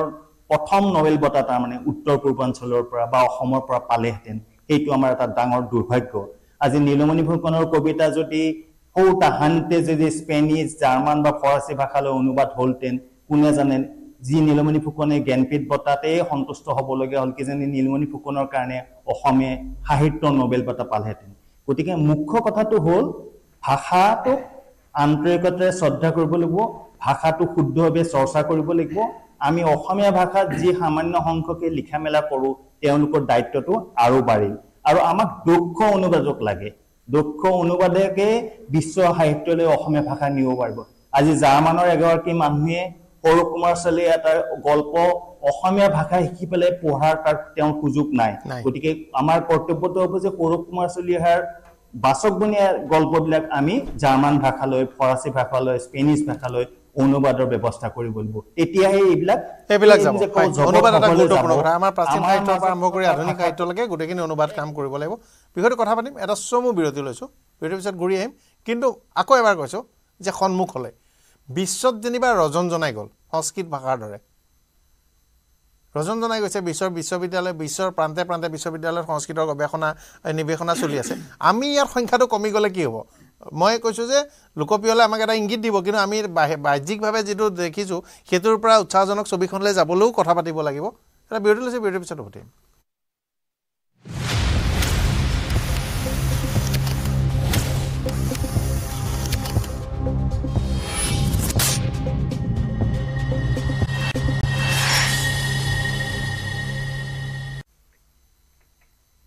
স্বাগতম জনাইছোঁ। বিৰতিৰ পিছত চৰ্চা কৰি আছোঁ অসমীয়া ভাষাৰ বাবে এটা প্ৰসংগ, আৰু শৰ্মা ডাঙৰীয়া চলাইছোঁ। শৰ্মা ডাঙৰীয়া, হয়, এই কথাটো মই কৈছোঁ যে অসমীয়া ভাষা জগত সভালৈও নাযায়, মজিয়ালৈও নাযায়। ভাষা এটা যোৱা বস্তুৱে নহয়, ভাষাটোক আমি নিব লাগিব। নিব লাগিলে আমি কি কৰিব লাগিব? প্ৰথম কথা, আমি যিসকলে আচলতে সমাজৰ মানুহে যিসকলৰ কথা শুনে, আমি প্ৰথমতে নিজক প্ৰশ্ন কৰিব লাগিব আমি কি কৰিছোঁ। কাৰণ সেইখিনি তেওঁলোকক চাই পেলাই সাধাৰণ মানুহে বহুত কাম কৰে। গতিকে এতিয়া কথা হ'ল কি, যেতিয়া আমি ভাষা এটাৰ বিকাশ বা বিস্তাৰ কৰিম, গৱেষকসকল এফালে থাকে আৰু সাধাৰণ মানুহ এফালে থাকে। গতিকে সাধাৰণ মানুহৰ মুখৰ ভাষাখিনি যিখিনি মানে আগবঢ়াই লৈ যাব, সেইখিনি গৱেষকসকল বা তেওঁলোকৰ বিদ্যায়তী দিশত যিসকলে কাম কৰি আছে তেওঁলোকে আগবঢ়াই নিয়ে। গতিকে এটা যৌথ প্ৰচেষ্টা, 1 নম্বৰ কথা। 2 নম্বৰ কথা হ'ল আমাৰ আমি যিখিনি কাম কৰি আছোঁ এতিয়া, সেই কৰি থকা কামখিনি কোন ক্ষেত্ৰত আমাৰ অসুবিধা হৈ আছে, কোন ক্ষেত্ৰত আমাৰ সমস্যা হৈ আছে, সমস্যাবিলাক আমি উলিয়াই লৈ সমাধান সূত্ৰটো, আমি সমস্যা 10টা কথা ক'ব পাৰোঁ, কিন্তু সমাধান সূত্ৰটো আমি খুব কমকৈ কোৱা যায়, সাধাৰণতে কমকৈ কোৱা যায়। গতিকে ভাষা এটাৰ যেতিয়া আমি অন্যৰ ওপৰত আপুনি ঠিকে কৈছে যে আমি অন্যৰ ওপৰত ভিত্তি কৰি আমি আমাৰ সংখ্যা কিয় আমি কৰিম, বেলেগ এটা ভাষিক গোষ্ঠীৰ ওপৰত নিৰ্ভৰ কৰি তেওঁলোকে কি লিখিব সেইটোৰ ওপৰত আমি কিয় নিৰ্ভৰ কৰিম? আমাৰ নিজৰ সমস্যাখিনিয়ে আমি নিজে সমাধান যদি নকৰোঁ, আৰু সমাধান কৰাৰ ক্ষেত্ৰত যদি আমি নিজে আগবাঢ়ি নাহোঁ, আৰু এতিয়া চাওক, আমি সাধাৰণ মানুহৰ কথা কৈছোঁ, ল'ৰা ছোৱালীৰ কথা কৈছোঁ, বিশ্ববিদ্যালয় অনুষ্ঠানবিলাকে সেই বস্তুখিনি যিধৰণে আগবঢ়াই লৈ যাব লাগে সেই ধৰণে আগবঢ়াই লৈ যাব পৰা নাই। 1 নম্বৰ কথা চাওক, আপুনি আজি অসমীয়া ভাষাৰ এখন ব্যাকৰণ নাই।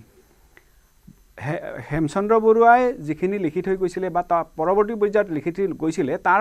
পিছত ভাষাৰ বহুত পৰিৱৰ্তন ঘটিলে। সেই পৰিৱৰ্তনবিলাক ক্ৰমাগতভাৱে আমি সলনি কৰি তাক আজিৰ পৰ্যায়ত আনিছোঁনে? আজি শংকৰদেৱৰ ভাষা আৰু আজিৰ ভাষাৰ মাজত পাৰ্থক্য আছে, ইংৰাজী ভাষাৰো তেনেকুৱা পাৰ্থক্য আছে। সেই পদ্ধতিগতভাৱে আমি যিখিনি অধ্যয়ন কৰিব লাগে, অধ্যয়ন কৰি সাধাৰণ মানুহৰ হাতত তুলি দিব লাগে। আমি হাইস্কুলৰ ষ্টুডেণ্ট, LP স্কুলৰ ষ্টুডেণ্টক আমি যিখিনি দিব লাগে সেইখিনি আমি দিব পাৰিছোঁনে? আৰু আজি উচ্চাৰণ, অসমীয়া ভাষাৰ কফলাৰ উচ্চাৰণে আজি সমগ্ৰ অসমত একে নহয়। আৰু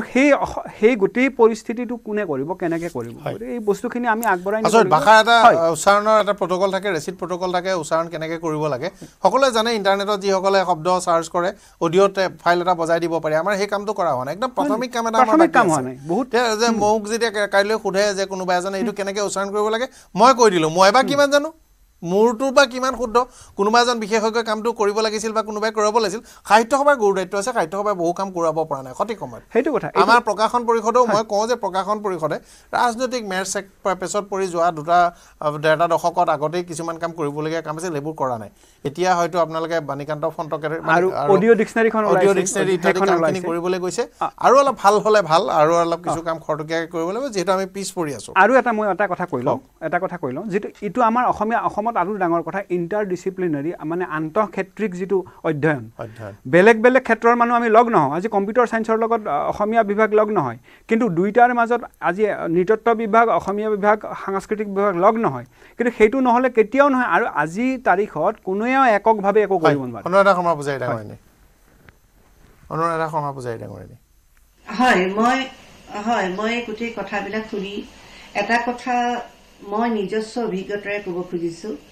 প্ৰথম কথাটোৱে হৈছে, ভাষাৰ এই স্বীকৃতিটোৰ লগে লগে এটা গুৰু দায়িত্ব আছে, যে আমি নিজৰ ভাষাক লৈ গৌৰৱ কৰিব পাৰিব লাগিব, 1 নম্বৰ কথা। 2 নম্বৰ কথা, নতুন প্ৰজন্মই গৌৰৱ অনুভৱ কৰিব লাগিব আৰু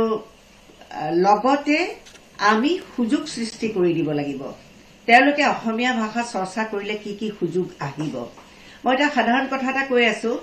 যে মই এখন তুৰ্কী চিৰিয়েল চাওঁ, সেই তুৰ্কী চিৰিয়েল এখন চাওঁ আৰু ফ্ৰান্সৰ এখন চিৰিয়েল ইতিমধ্যে শেষ হৈছে। কিন্তু আচৰিত কথা, সেই 2খন চিৰিয়েলৰ কিন্তু ডাবিং হৈছে হিন্দী আৰু বাংলা ভাষাত। গতিকে পৃথিৱীৰ আটাইতকৈ যিবিলাক পপুলাৰ চিৰিয়েল, জনপ্ৰিয় চিৰিয়েল, সেই চিৰিয়েলবিলাক কিন্তু নিজৰ নিজৰ ভাষাত ডাবিং হৈছে আৰু সেইবোৰৰ কাৰণে যিবোৰ ল'ৰা ছোৱালী মানে নতুন প্ৰজন্মৰ ল'ৰা ছোৱালীয়ে কাম কৰিছে, তেওঁলোকৰ অলেখ কাম। তেওঁলোকে ষ্টুডিঅ'ৰ পৰা ওলাবলৈ সময় নাপায়। তেওঁলোকে ভাষা ট্ৰান্সলেশ্যন কৰিছে, তাৰ পৰা ফ্ৰান্সৰ ভাষা জনা মানুহ হ'ব লাগিব, যিহেতুকে কলকাতা বা অন্যান্য জেগাত কিছুমান ফ্ৰান্স ভাষাটো শিকোৱা, ফৰাচী ভাষা শিকোৱা কিছুমান অনুষ্ঠান আছে। আমাৰ তেনেকুৱা কিছুমান অনুষ্ঠান লাগিব। সেই অনুষ্ঠানৰ মাজেৰে আমাৰ ভাষা সাহিত্যও যাতে জাৰ্মানী বা ফৰাচী ভাষাত যাতে যাব পাৰে, তেনেকুৱা ধৰণৰ ব্যৱস্থা তেতিয়াহে হ'ব, ৰেচিপ্ৰকেল। গোটেই কথাটো হৈছে বিনিময় মাধ্যমেৰে যাব লাগিব। দ্বিতীয় কথা হৈছে, মই ইতিমধ্যে এই কথা কৈছো বা কালি আপোনালোকৰ তাতো কৈছো, অনুবাদৰ কথাটো বিশেষভাৱে। অনুবাদৰ এটা বিশেষ, আমি যিহেতুকে ইংৰাজী ভাষাক কেন্দ্ৰ কৰি বাকী ভাষাসমূহলৈ যায় বা হিন্দীৰ পৰা কিছুমান আজিকালি এনেকুৱা হৈছে যে ইউৰোপীয়ান মানুহে বা অন্যান্য দেশৰ মানুহে হিন্দী ভাষা জানে আৰু তেওঁলোকে ভাৰতীয় ভাষাৰ কিছুমান কাম কৰি আছে, ট্ৰান্সলেশ্যন কৰিছে। আমি 2টা ভাষা ল'ব পাৰো, ইংৰাজী আৰু হিন্দী। ইংৰাজী আৰু হিন্দী ভাষাৰ মাধ্যমেৰে আমি পঠিয়াব লাগিব দেখুৱা পৃথিৱীৰ অন্যান্য ভাষালৈ, আমাৰ ভাষা আৰু সাহিত্যৰ কথা যদি ক'বলৈ যাওঁ। কিন্তু সেই লেংগুৱেজৰ ইংৰাজী যিটো ভাষা হ'ব, সেইটোত কিন্তু দক্ষতাপূৰ্ণ বা ইংৰাজী ভাষা জানিলেই নহ'ব। এটা বিশ্বমানৰ যিটো ইণ্টাৰনেশ্যনেল যিটো একচেপ্টেঞ্চ বুলি কয়, সেই ভাষা এটা আছে। সেই ভাষাটোত ইংৰাজী পঢ়ি তেওঁলোকে খুব ভালদৰে বুজি পাব লাগিব আৰু যিটো কালিকা শক্তি, অসমীয়া ভাষাৰ যিটো কালিকা শক্তি, সেই কালিকা শক্তিটো নাজানাকৈ যদি কোনোবাই অনুবাদ কৰিছে, তেতিয়া কিন্তু প্ৰাচীন সাহিত্যই হওক বা আধুনিক সাহিত্যই হওক, সেই কথাবিলাক কিন্তু এটা বিভ্ৰাট হোৱাৰ আশংকা থাকে আৰু হৈছে ইতিমধ্যে আমি দেখিছো বহুত ট্ৰান্সলেশ্যন আমাৰ বেলেগ বেলেগ ভাষালৈ যোৱা, সেইবিলাক কিন্তু মূল ভাষাৰ পৰা বহুত আঁতৰি গৈছে। যিটো কথা অলপ আগতেও চৰ্চা হৈছে, যেনে আমাৰ সৌৰভ কুমাৰ চলিহাকে আদি কৰি আমাৰ বীৰেন্দ্ৰ কুমাৰ ভট্টাচাৰ্যৰ, আমাৰ ইয়াৰউইংগমৰ কথাই কৈছো, এইবিলাক যদি অনুবাদ হলহেঁতেন ভালকে, তেতিয়াহ'লে বিশ্বৰ যিসকল পঢ়ুৱৈ আছে, আমি বিদেশতো দেখিছো যে ইমান, আমাৰ ইয়াতে এইটো নাই, কিন্তু বিদেশত দেখিছো যে বাছ ষ্টেণ্ডতো মানুহে কিতাপ পঢ়ি থাকে। আমি ফিজিকেল কিতাপ নোহোৱা হৈ যাব বুলি যি সময়ত ভয় কৰো, ডিজিটেলাইজেশ্যনৰ যুগ, তাৰ মাজতো দেখিছো কিতাপ কিনি পঢ়ি আছে। এখন ছেকেণ্ড হেণ্ড মাৰ্কেট আছে, সেই মাৰ্কেটত পঢ়া কিতাপবিলাক চেল হয়, সেইবিলাক আকৌ মানুহে কিনি পঢ়ে। গতিকে এটা বিশাল পঢ়ুৱৈ সৃষ্টি কৰাটো দৰকাৰ আৰু কৰাটো এই অসমীয়া ভাষাক যে গুৰুত্ব আছে, যে ডাবিং কৰিও নিবনুৱা সমস্যা এটা সমাধান হ'ব পাৰে, কাৰোবাৰ অনুবাদ কৰিও তেওঁলোকে এটা কাম পাব পাৰে, তেওঁলোকে বিভিন্ন ভাষাৰ কাম কৰিব পাৰে, এই সুযোগবিলাক কিন্তু সৃষ্টি কৰিব লাগিব। এইবিলাক কিন্তু মই দেখিছো যে আমাৰ অসমীয়াত প্ৰযুক্তিগত যিবিলাক কথা এতিয়াও হোৱা নাই, বহুত পিছ পৰি আছে। আমি তামিল ভাষাৰ কথা বাৰে বাৰে কৈছো, অন্যান্য ভাষাৰ কথা কৈছো, তেওঁলোকৰ কি নাই। আমি যদি চাবলৈ যাওঁ, তেওঁলোকৰ এই যে আমি যে সৰুতে যে আমাৰ কুঁহিপাতবিলাকত সৰু সৰু পদ্যবিলাক থাকে, সেইবিলাকৰ তেওঁলোকৰো আছে তেনেকুৱা, আৰু সেইবিলাক সুন্দৰভাৱে ল'ৰা ছোৱালীয়ে গাব পাৰে। অডিঅ' বুকছবিলাক আছে তেওঁলোকৰ, অসমীয়া ভাষাটোত তেওঁলোকে যেনেকে আমি কথাবোৰ কওঁ, তেনেকে ল'ৰা ছোৱালীয়ে তেতিয়াহে শিকিব পাৰিব। যেনে আমি বাংলা ভাষাত তেনেকুৱা অডিঅ' বুকছ পাওঁ, উড়িয়া ভাষাটো পাইছো, তামিল বা অন্যান্য বাকী সকলো ভাৰতীয় ভাষাতে আছে আমি দুটামান ভাষা বাদ পৰি গ'লো তাৰ ভিতৰত অসমীয়া আটাইতকৈ বঞ্চিত ভাষা স্বীকৃত ভাষাবোৰৰ ভিতৰত ডাঙৰ ভাষাকেইটাৰ ভিতৰত হয় নহয় এইটো কিন্তু আমাৰ প্ৰযুক্তিগতভাৱে আমি কিন্তু পিছ পৰিছো আমি অডিঅ' বুকছবিলাক আচলতে প্ৰচলন কৰিব লাগে আৰু মই ভাবো যে সৰু সৰু ল'ৰা ছোৱালীয়ে যদি আমি তেনেকুৱা প্ৰথম তেওঁলোকে শুনক অসমীয়া ভাষাটো কেনেকে উচ্চাৰণ কৰে বা কেনেকে আমাৰ মানে প্ৰত্যেক ভাষাৰ এটা নিজস্ব সুৰ আছে সেই সুৰটো কেনেকুৱা হয় আমাৰ যদি প্ৰায় মই যেনে মই যদি কওঁ যে মই অনুৰাধা পূজাৰী হয় হয়তো আচলতে আমাৰ নহয় আমি নকওঁ হয়তো বোলে মই আপোনাৰ নাম কি মই অমুক হয় এই হয়তো কি কথা অসমীয়াতো সেই হয় শব্দটোৱেই নাই মই অমুক হয় মই এজন ৰান্ধনী হয় মই এজন চিত্ৰকৰ হয় সেইটোতো নহয় কিন্তু এই কথাবিলাক আমাৰ ইমান ভুলকে যায় গতিকে এটা শুদ্ধ প্ৰণালীৰ মাধ্যমেৰে প্ৰথমতে মই ভাবো আমাৰ শিশুসকলে শুনক অসমীয়া ভাষাটো শুনক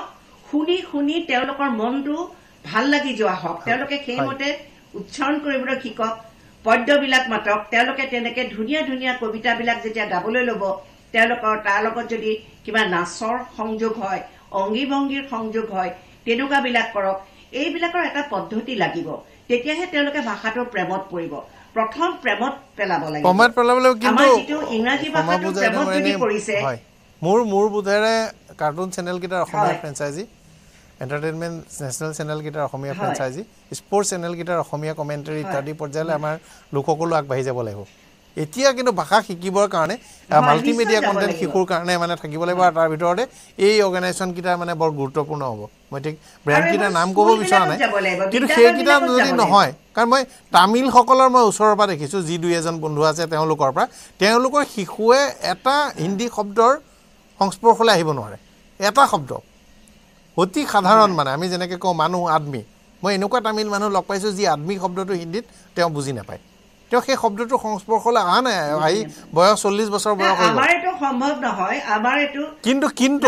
কিন্তু আমাৰ ইয়াত মই ভাবোঁ যে সেইকেইটাও লাগিব অতি আধুনিক কথা কোৱা নিচিনা হ'ব কিন্তু মোৰ বোধেৰে শিশুৰ কাৰণে যথেষ্ট মাল্টিমিডিয়া কণ্টেণ্ট লাগিব আৰু সেইখিনি চেনেল ৰূপেই দিয়ে ডিজিটেল ৰূপেই দিয়ে ভৱিষ্যতে ডিজিটেল আহিছে লাগিব কিন্তু কাৰণ এই মুহূৰ্তত যদি আপুনি যদি 2 বছৰীয়া 2.5 বছৰীয়া ল'ৰা এটাক যদি মোবাইলটো দি থৈ আৰু টিভিটো অন কৰি থৈ যায়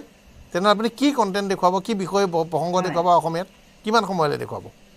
সদায় ভাত খোৱাওঁতে যে আমাৰ যে গানটো বজায় আজিকালি কি বজায় হয় কিন্তু মই হয় আপুনি সংযুক্ত হৈ থাকক সূৰ্য হাজৰিকা নিচুকনি গীতবিলাক সূৰ্য হাজৰিকা ডাঙৰীয়া মাজতে অসম শিশু সাহিত্য প্ৰকাশন পৰিষদ তেওঁলোকে কিছু কাম কৰিছিল শিশু সাহিত্য নিয়ে সূৰ্য হাজৰিকা ডাঙৰীয়া হয় দায়িত্ব বেছি আছে বাহিল মানে হয় দায়িত্ব নিশ্চয় বাঢ়িছে এতিয়া আমি এটা কথা লক্ষ্য কৰিছোঁ যে সাম্প্ৰতিক সময়ত অসমীয়া গ্ৰন্থৰ প্ৰকাশন যিমান বেছি পৰিমাণে বাঢ়িছে সেই অনুপাতে কিন্তু পঢ়ুৱৈ সংখ্যা বঢ়া নাই গতিকে এই যে পঢ়ুৱৈ সংখ্যাটো কমি আহিছে বা অসমীয়া ভাষা শুদ্ধ ৰূপত কোৱাৰ সংখ্যাটো কমি আহিছে এই বিষয়বিলাকক কেনেকৈ আকৌ ইয়াক উন্নতি ঘটাব পাৰে মই ভাবোঁ যে এইটো এটা গৱেষণাৰ বিষয় কাৰণ এই কাৰণবিলাক আমি সবেই দেখিছোঁ যে এই কাৰণত এইটো কমিছে সেই কাৰণত এইটো কমিছে কিন্তু তাৰ পৰা উদ্ধাৰ কেনেকৈ পাব পৰা যায় এই বিষয়বিলাক চিন্তা চৰ্চা কৰি যদি এটা উপায় উদ্ভাৱন কৰিব পৰা যায় ইও ভৱিষ্যতৰ দিনৰ কাৰণে আমাৰ এটা ইতিবাচক পদক্ষেপ হ'ব আনহাতে মই এটা কথা লক্ষ্য কৰিছোঁ যে গ্ৰন্থ অধ্যয়নৰ প্ৰতি বিশেষকৈ ছাত্ৰসকলৰ স্পৃহাটো আগৰ দৰে নাই আগতে গ্ৰন্থ বিপণীতেই হওক বা গ্ৰন্থাগাৰসমূহত বা আমাৰ যিবিলাক পুথিভঁৰাল আছে তাত স্কুলত বা কলেজত পঢ়া ল'ৰা ছোৱালীৰ যিটো আগতে ভিৰ আছিলে সেই বস্তুটো কিন্তু আজিকালি দেখা পোৱা নাযায় এই ক্ষেত্ৰত মই ভাবোঁ যে অসমৰ বিদ্যালয়সমূহত প্ৰধানকৈ যদি সপ্তাহত অন্ততঃ এটাকৈ যদি শ্ৰেণী দিয়া যায় যে গ্ৰন্থ অধ্যয়নৰ আৱশ্যকতা বা পুথিভঁৰাল ব্যৱহাৰ কেনেকৈ কৰিব লাগে পুথিভঁৰাললৈ কিয় যাব লাগে বা লৈ যোৱাৰ এটা যদি অভ্যাস কৰিব পৰা যায় আৰু যদি অসমীয়া গ্ৰন্থসমূহ পঢ়ি শুনাবৰ কাৰণেও যদি এটা ব্যৱস্থা কৰিব পৰা যায় শ্ৰেণীসমূহত তেতিয়াহ'লে মই ভাবোঁ যে কিছু পৰিমাণে হয়তো আমি এই ক্ষেত্ৰত আগবাঢ়িব পাৰিম গতিকে এই আজি যিটো আমাৰ ধ্ৰুপদী ভাষাৰ কথাটো আহিল যে স্বীকৃত হৈছে ইয়াৰ যোগেদি নতুন নতুন এনেধৰণৰ বহু বিষয় আহিব যিবিলাক বিষয়ক আমি গৱেষণাৰ মাধ্যমেৰে হওক চিন্তা বা পৰ্যালোচনাৰ মাধ্যমেৰে হওক আমি সেইবিলাকৰ বিষয়েও কিন্তু মনোনিৱেশ কৰিব লাগিব আৰু বিশেষকৈ নৱপ্ৰজন্মৰ ছাত্ৰ ছাত্ৰীসকলৰ মাজত সুন্দৰ ৰূপত যাতে পঢ়াৰ পৰিৱেশটো গঢ়িব পৰা যায় তেনেধৰণৰ গ্ৰন্থ আদি প্ৰকাশ কৰিব লাগিব আৰু আনহাতেদি বৈদ্যুতিন মাধ্যমৰ যোগেদিও এটা ভাষাক কেনেকৈ আগবঢ়াই লৈ যাব পৰা যায় সেই বস্তুবিলাকো আজিকালি যিহেতু তেনেকুৱা বিষয়বিলাক অতি সহজলভ্য হৈ গৈছে সেইবিলাকৰ যোগেদিও আমি এটা প্ৰয়াস কৰিব লাগিব বা চেষ্টা কৰিব লাগিব গতিকে এনেধৰণৰ বিষয়বিলাকক লৈ আমি ভৱিষ্যতৰ দিনলৈ আগবাঢ়িব লাগিব আৰু যিটো ইউনিকোডৰ কথা আধৰুৱা হৈ আছে সেই ক্ষেত্ৰতো আমি আকৌ নতুনকৈ এই ক্ষেত্ৰত আগবাঢ়ি পেলাই আমি কৰ্মত ব্ৰতী হ'ব লাগিব হয় মই তেখেতসকলে ভৱিষ্যতৰ কথা কৈছেই মই খালি অকণমান ৰাজনৈতিক দিশটো দেখুৱাব বিচাৰিছোঁ কাৰণ আপোনালোকে আমি আটাই জানো এইটো এটা ৰাজনৈতিক স্বীকৃতি মই ভুল কৰিছোঁ এইটো এটা চৰকাৰী স্বীকৃতি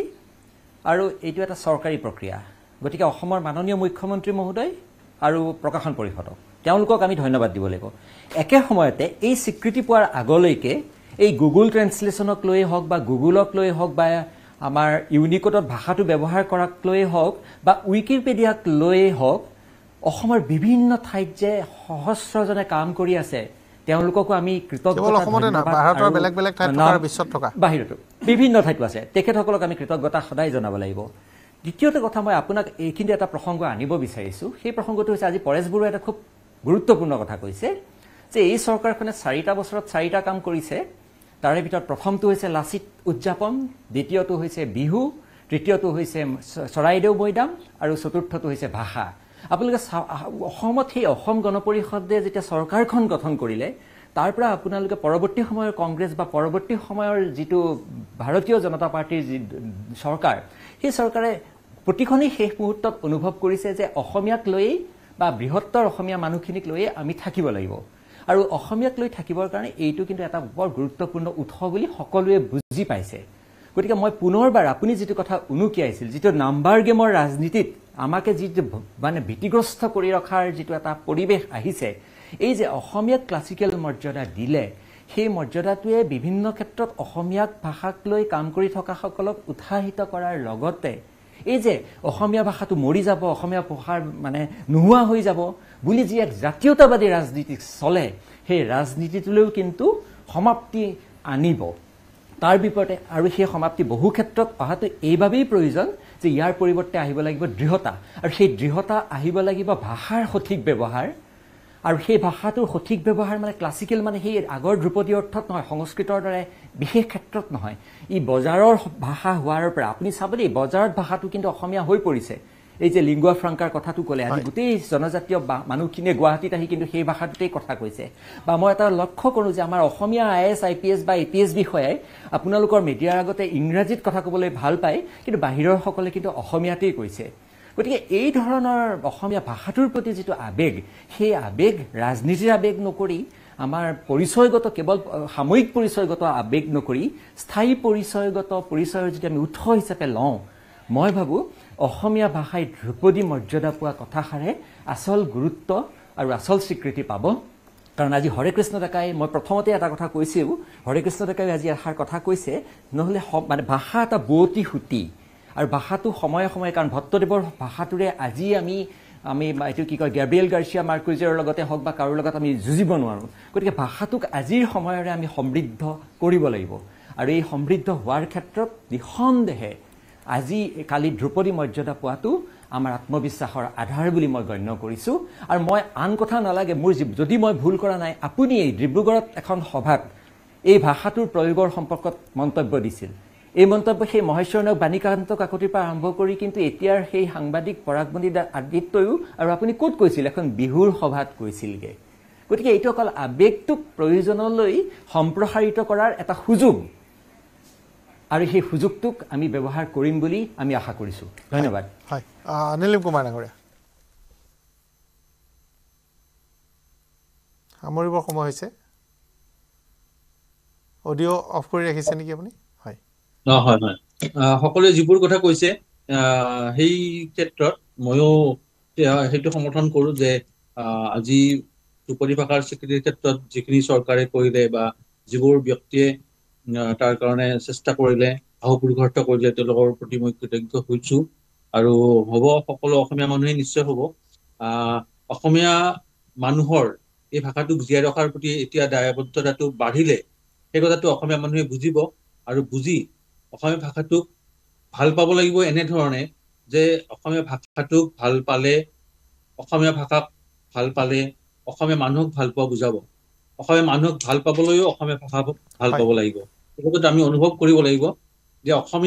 অসমক লৈ কেৱল ৰাজনীতি কৰিলে নহ'ব কেৱল ৰাজনীতিৰ কাৰণে অসম ক্ষেত্ৰখন নহয় অসমীয়া ভাষাটোও ৰাখিব লাগিব গতিকে তাৰ কাৰণে অসমীয়া ভাষাক আমি যাতে সংকটত নেপেলাওঁ এই কথাবোৰ আমি সকলোৱে মন দি ৰাখিব লাগিব আৰু তেতিয়াহে এই স্বীকৃতিৰ এটা মূল্যায়ন আমি নিশ্চয় আমি মানে এই কৰিব পাৰিম এটা মাত্ৰ কথাতে আপোনাৰ সৈতে মোৰ মানে মনৰ ভাৱ পৃথক হ'ল কাইলৈ যদি ভাৰত চৰকাৰে জোৰ জবৰদস্তি কৰিও ইউনিকোডৰ স্বীকৃতিটো আমাক আনি দিয়ে ভোটৰ আশাটো যদি আনি দিয়ে মোৰ কোনো আপত্তি নাই ভোট পাম বুলিও যদি কাইলৈ ইউনিকোডৰ স্বীকৃতিটো আনি দিয়ে মই একদম মানে মোৰ ফালৰ পৰা একদম ডাঙৰ এটা ধন্যবাদ আৰু নমস্কাৰ মানে মই কথাটো হ'ল আমাক লাগে গতিকে তেওঁলোকে যি আশাতে নিদিয়ক আমাক নালাগিলে আমাৰ বিপদ আছে সেইটোৱে কেৱল মাত্ৰ মোৰ মানে আপোনাৰ সৈতে মিলা নাই বাকী মিলিছে 100% হয় মানাগৰীয়া ঠিকে আছে হ'ব সেইটো সুযোগ আমি নিশ্চয় ল'ম সেইটো সুযোগ ল'ব সেইটো সুযোগ আমি লোৱাটো পিছত যদি আমি নহ'ব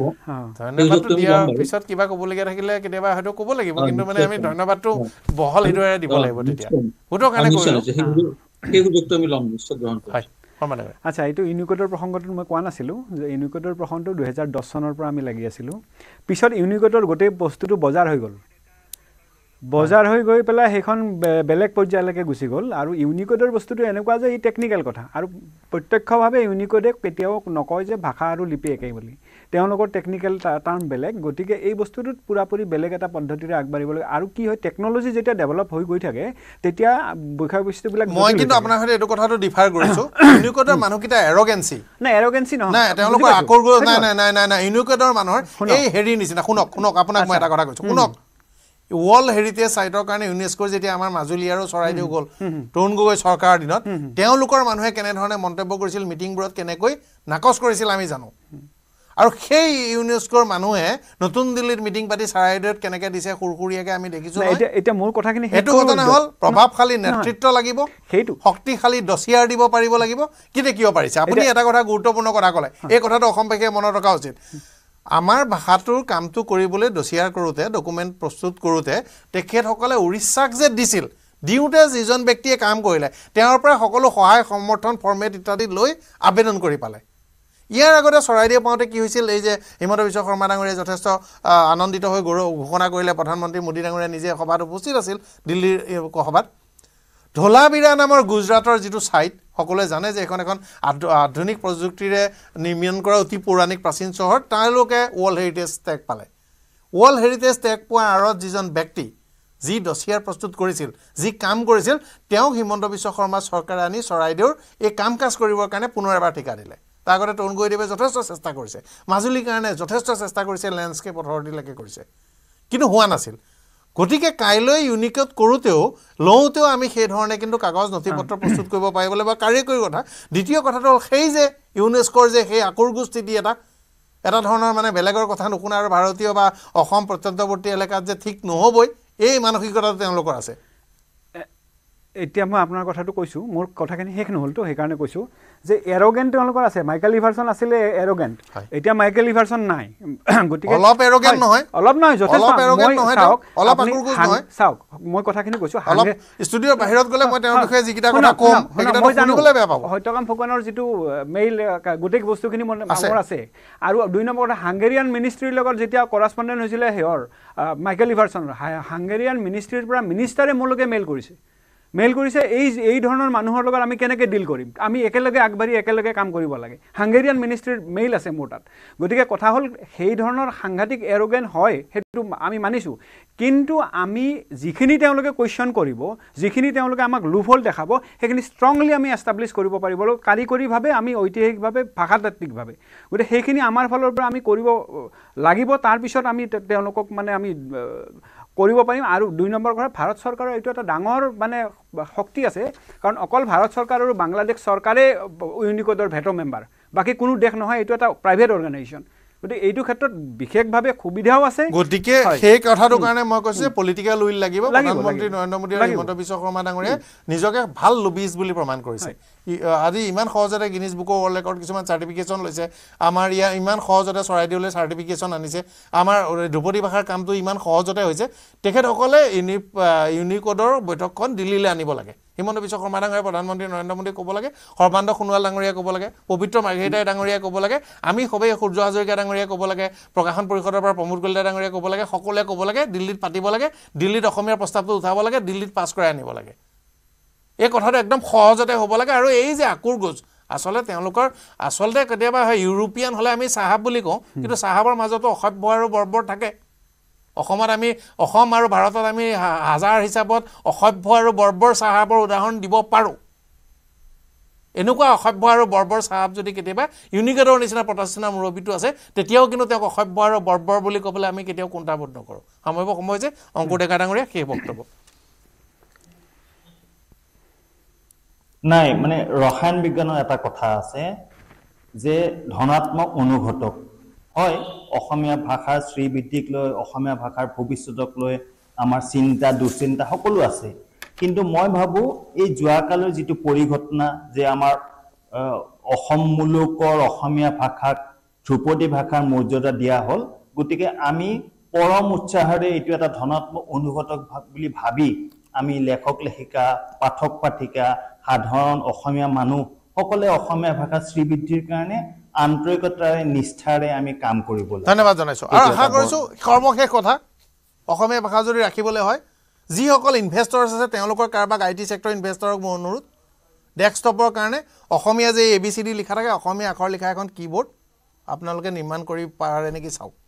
যিসকল টকা সাহিত্য সভাকে ধৰি অনুষ্ঠানে এতিয়াও এটা পূৰ্ণ পৰ্যায়ৰ ইউনিকোড ফণ্ড নাই এটা ইউনিকোড ফণ্ড আনক যিমানখিনি মুখ্যমন্ত্ৰী ডাঙৰীয়াকে ধৰি তেখেতসকলক আমি এইটো ওপৰত হৃদয় খুলি কৃতজ্ঞতা জ্ঞাপন কৰিছোঁ প্ৰধানমন্ত্ৰী মোদী সহ কেবিনেট সহ পবিত্ৰ মাৰ্ঘেৰিটা সৰ্বানন্দ সোণোৱাল সকলোকে অৱদান আছে আমাৰ সাহিত্য জগতৰ মানুহখিনিতো আছে তেওঁলোকে এবাৰ আমাক লবি কৰি ইউনিকোডৰ পৰা আমাক এইটো স্বীকৃতি আনি দিয়ক আমাৰ এটা স্বতন্ত্ৰীয় ট্ৰেন্সলিটাৰেশ্যন কোড হওক এটা কথা কিন্তু মনত ৰাখিব যিমানে ধ্ৰুপদী ভাষা নাপাওঁ যিমানে যি নকওঁ কাইলৈ পৰহিলৈ যেতিয়া ইয়াৰ ওপৰত নিৰ্ভৰশীল হ'ব আমাৰ সকলোৱে জানে অনুৰাধা বাইদেউ নিজে সম্পাদক জানে আমি ইণ্টাৰভিউ কৰি থাকোঁ চাকৰিৰ কাৰণে কি মানে অসমীয়া ভাষা জনা মানুহ আহিছে সেইটো কথা আমি প্ৰত্যেকেই জানো লুকুৱাই লাভ নাই কিন্তু আমাক এতিয়া প্ৰযুক্তি লাগে মই যদি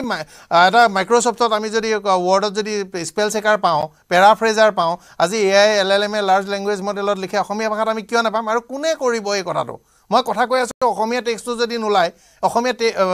স্পীচ এটা পাইছোঁ তাৰ পৰা যদি অসমীয়া টেক্সটটো আমি কৰি ল'ব নোৱাৰোঁ তেনেহ'লে এই ভাষাটো নচলিব ল'ৰা ছোৱালীয়ে নপঢ়িব 4-5 বছৰৰ ভিতৰত অসমৰ প্ৰতিখন বিদ্যালয়ত বিশ্বৰ প্ৰতিখন বিদ্যালয়ত কম্পিউটাৰ থাকিব কম্পিউটাৰত লিখিব সেই দিনটোৰ কাৰণে আমি সাজু হোৱা নাই আৰু AI কৃত্ৰিম বুদ্ধিমত্তাৰ জৰিয়তে ভাষাৰ বিকাশৰ পথ সহজ হ'ব কৃত্ৰিম বুদ্ধিমত্তা নাথাকিব তাৰ কাৰণে কোনো কাম কৰা নাই আমি কোনো কাম কৰা নাই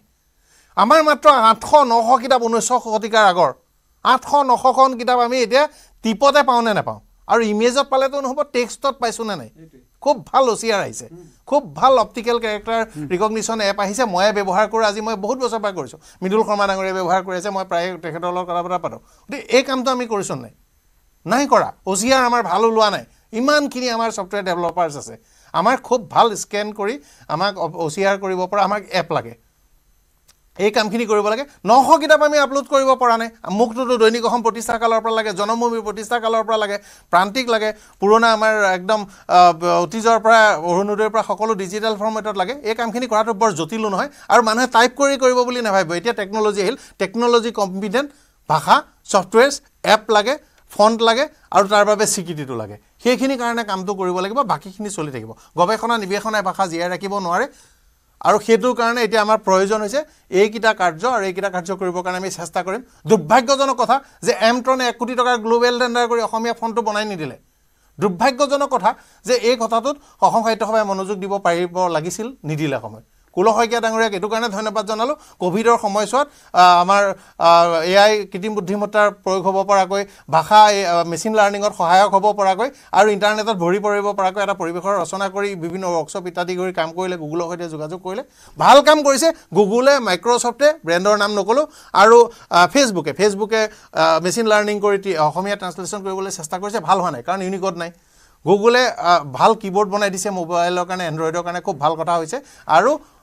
মাইক্ৰ'ছফ্টে অসমীয়া ইণ্ডিক লেংগুৱেজত বহু দিনৰ আগতে অন্তৰ্ভুক্ত কৰি এটা স্বীকৃতি দি থৈছে ফলত আমি কম্পিউটাৰৰ ওপৰত সুন্দৰকৈ ইউনিকোড অসমীয়া লিখিব পাৰোঁ সেইবোৰ আমি ইণ্টাৰনেটত পোষ্ট কৰিব পাৰোঁ কিন্তু আমিও এতিয়া আমাৰ কামখিনি কৰিব লাগিব ল'ৰা ছোৱালীক শিকাব লাগিব আৰু এটা পৰিৱেশ গঢ় দিব লাগিব আশা কৰোঁ এই কামকেইটা কৰিবলৈ মুখ্যমন্ত্ৰী ডাঙৰীয়া আৰু যিসকলে লবি কৰিব পাৰে লবিষ্টসকল তেওঁলোকক আমি বহল এইদৰে কৃতজ্ঞতা জনাই তেওঁলোকক অনুৰোধ জনাইছোঁ এইকেইটা কাম কৰি দেখুৱাওক ৰাজনীতিৰ স্বাৰ্থতে কৰক ভোটৰ স্বাৰ্থতে কৰক তথাপিতো আমি বহল এইদৰে প্ৰতিজন অসমীয়া আপোনালোকক কৃতজ্ঞতা প্ৰকাশ কৰিম ধন্যবাদ জনাইছোঁ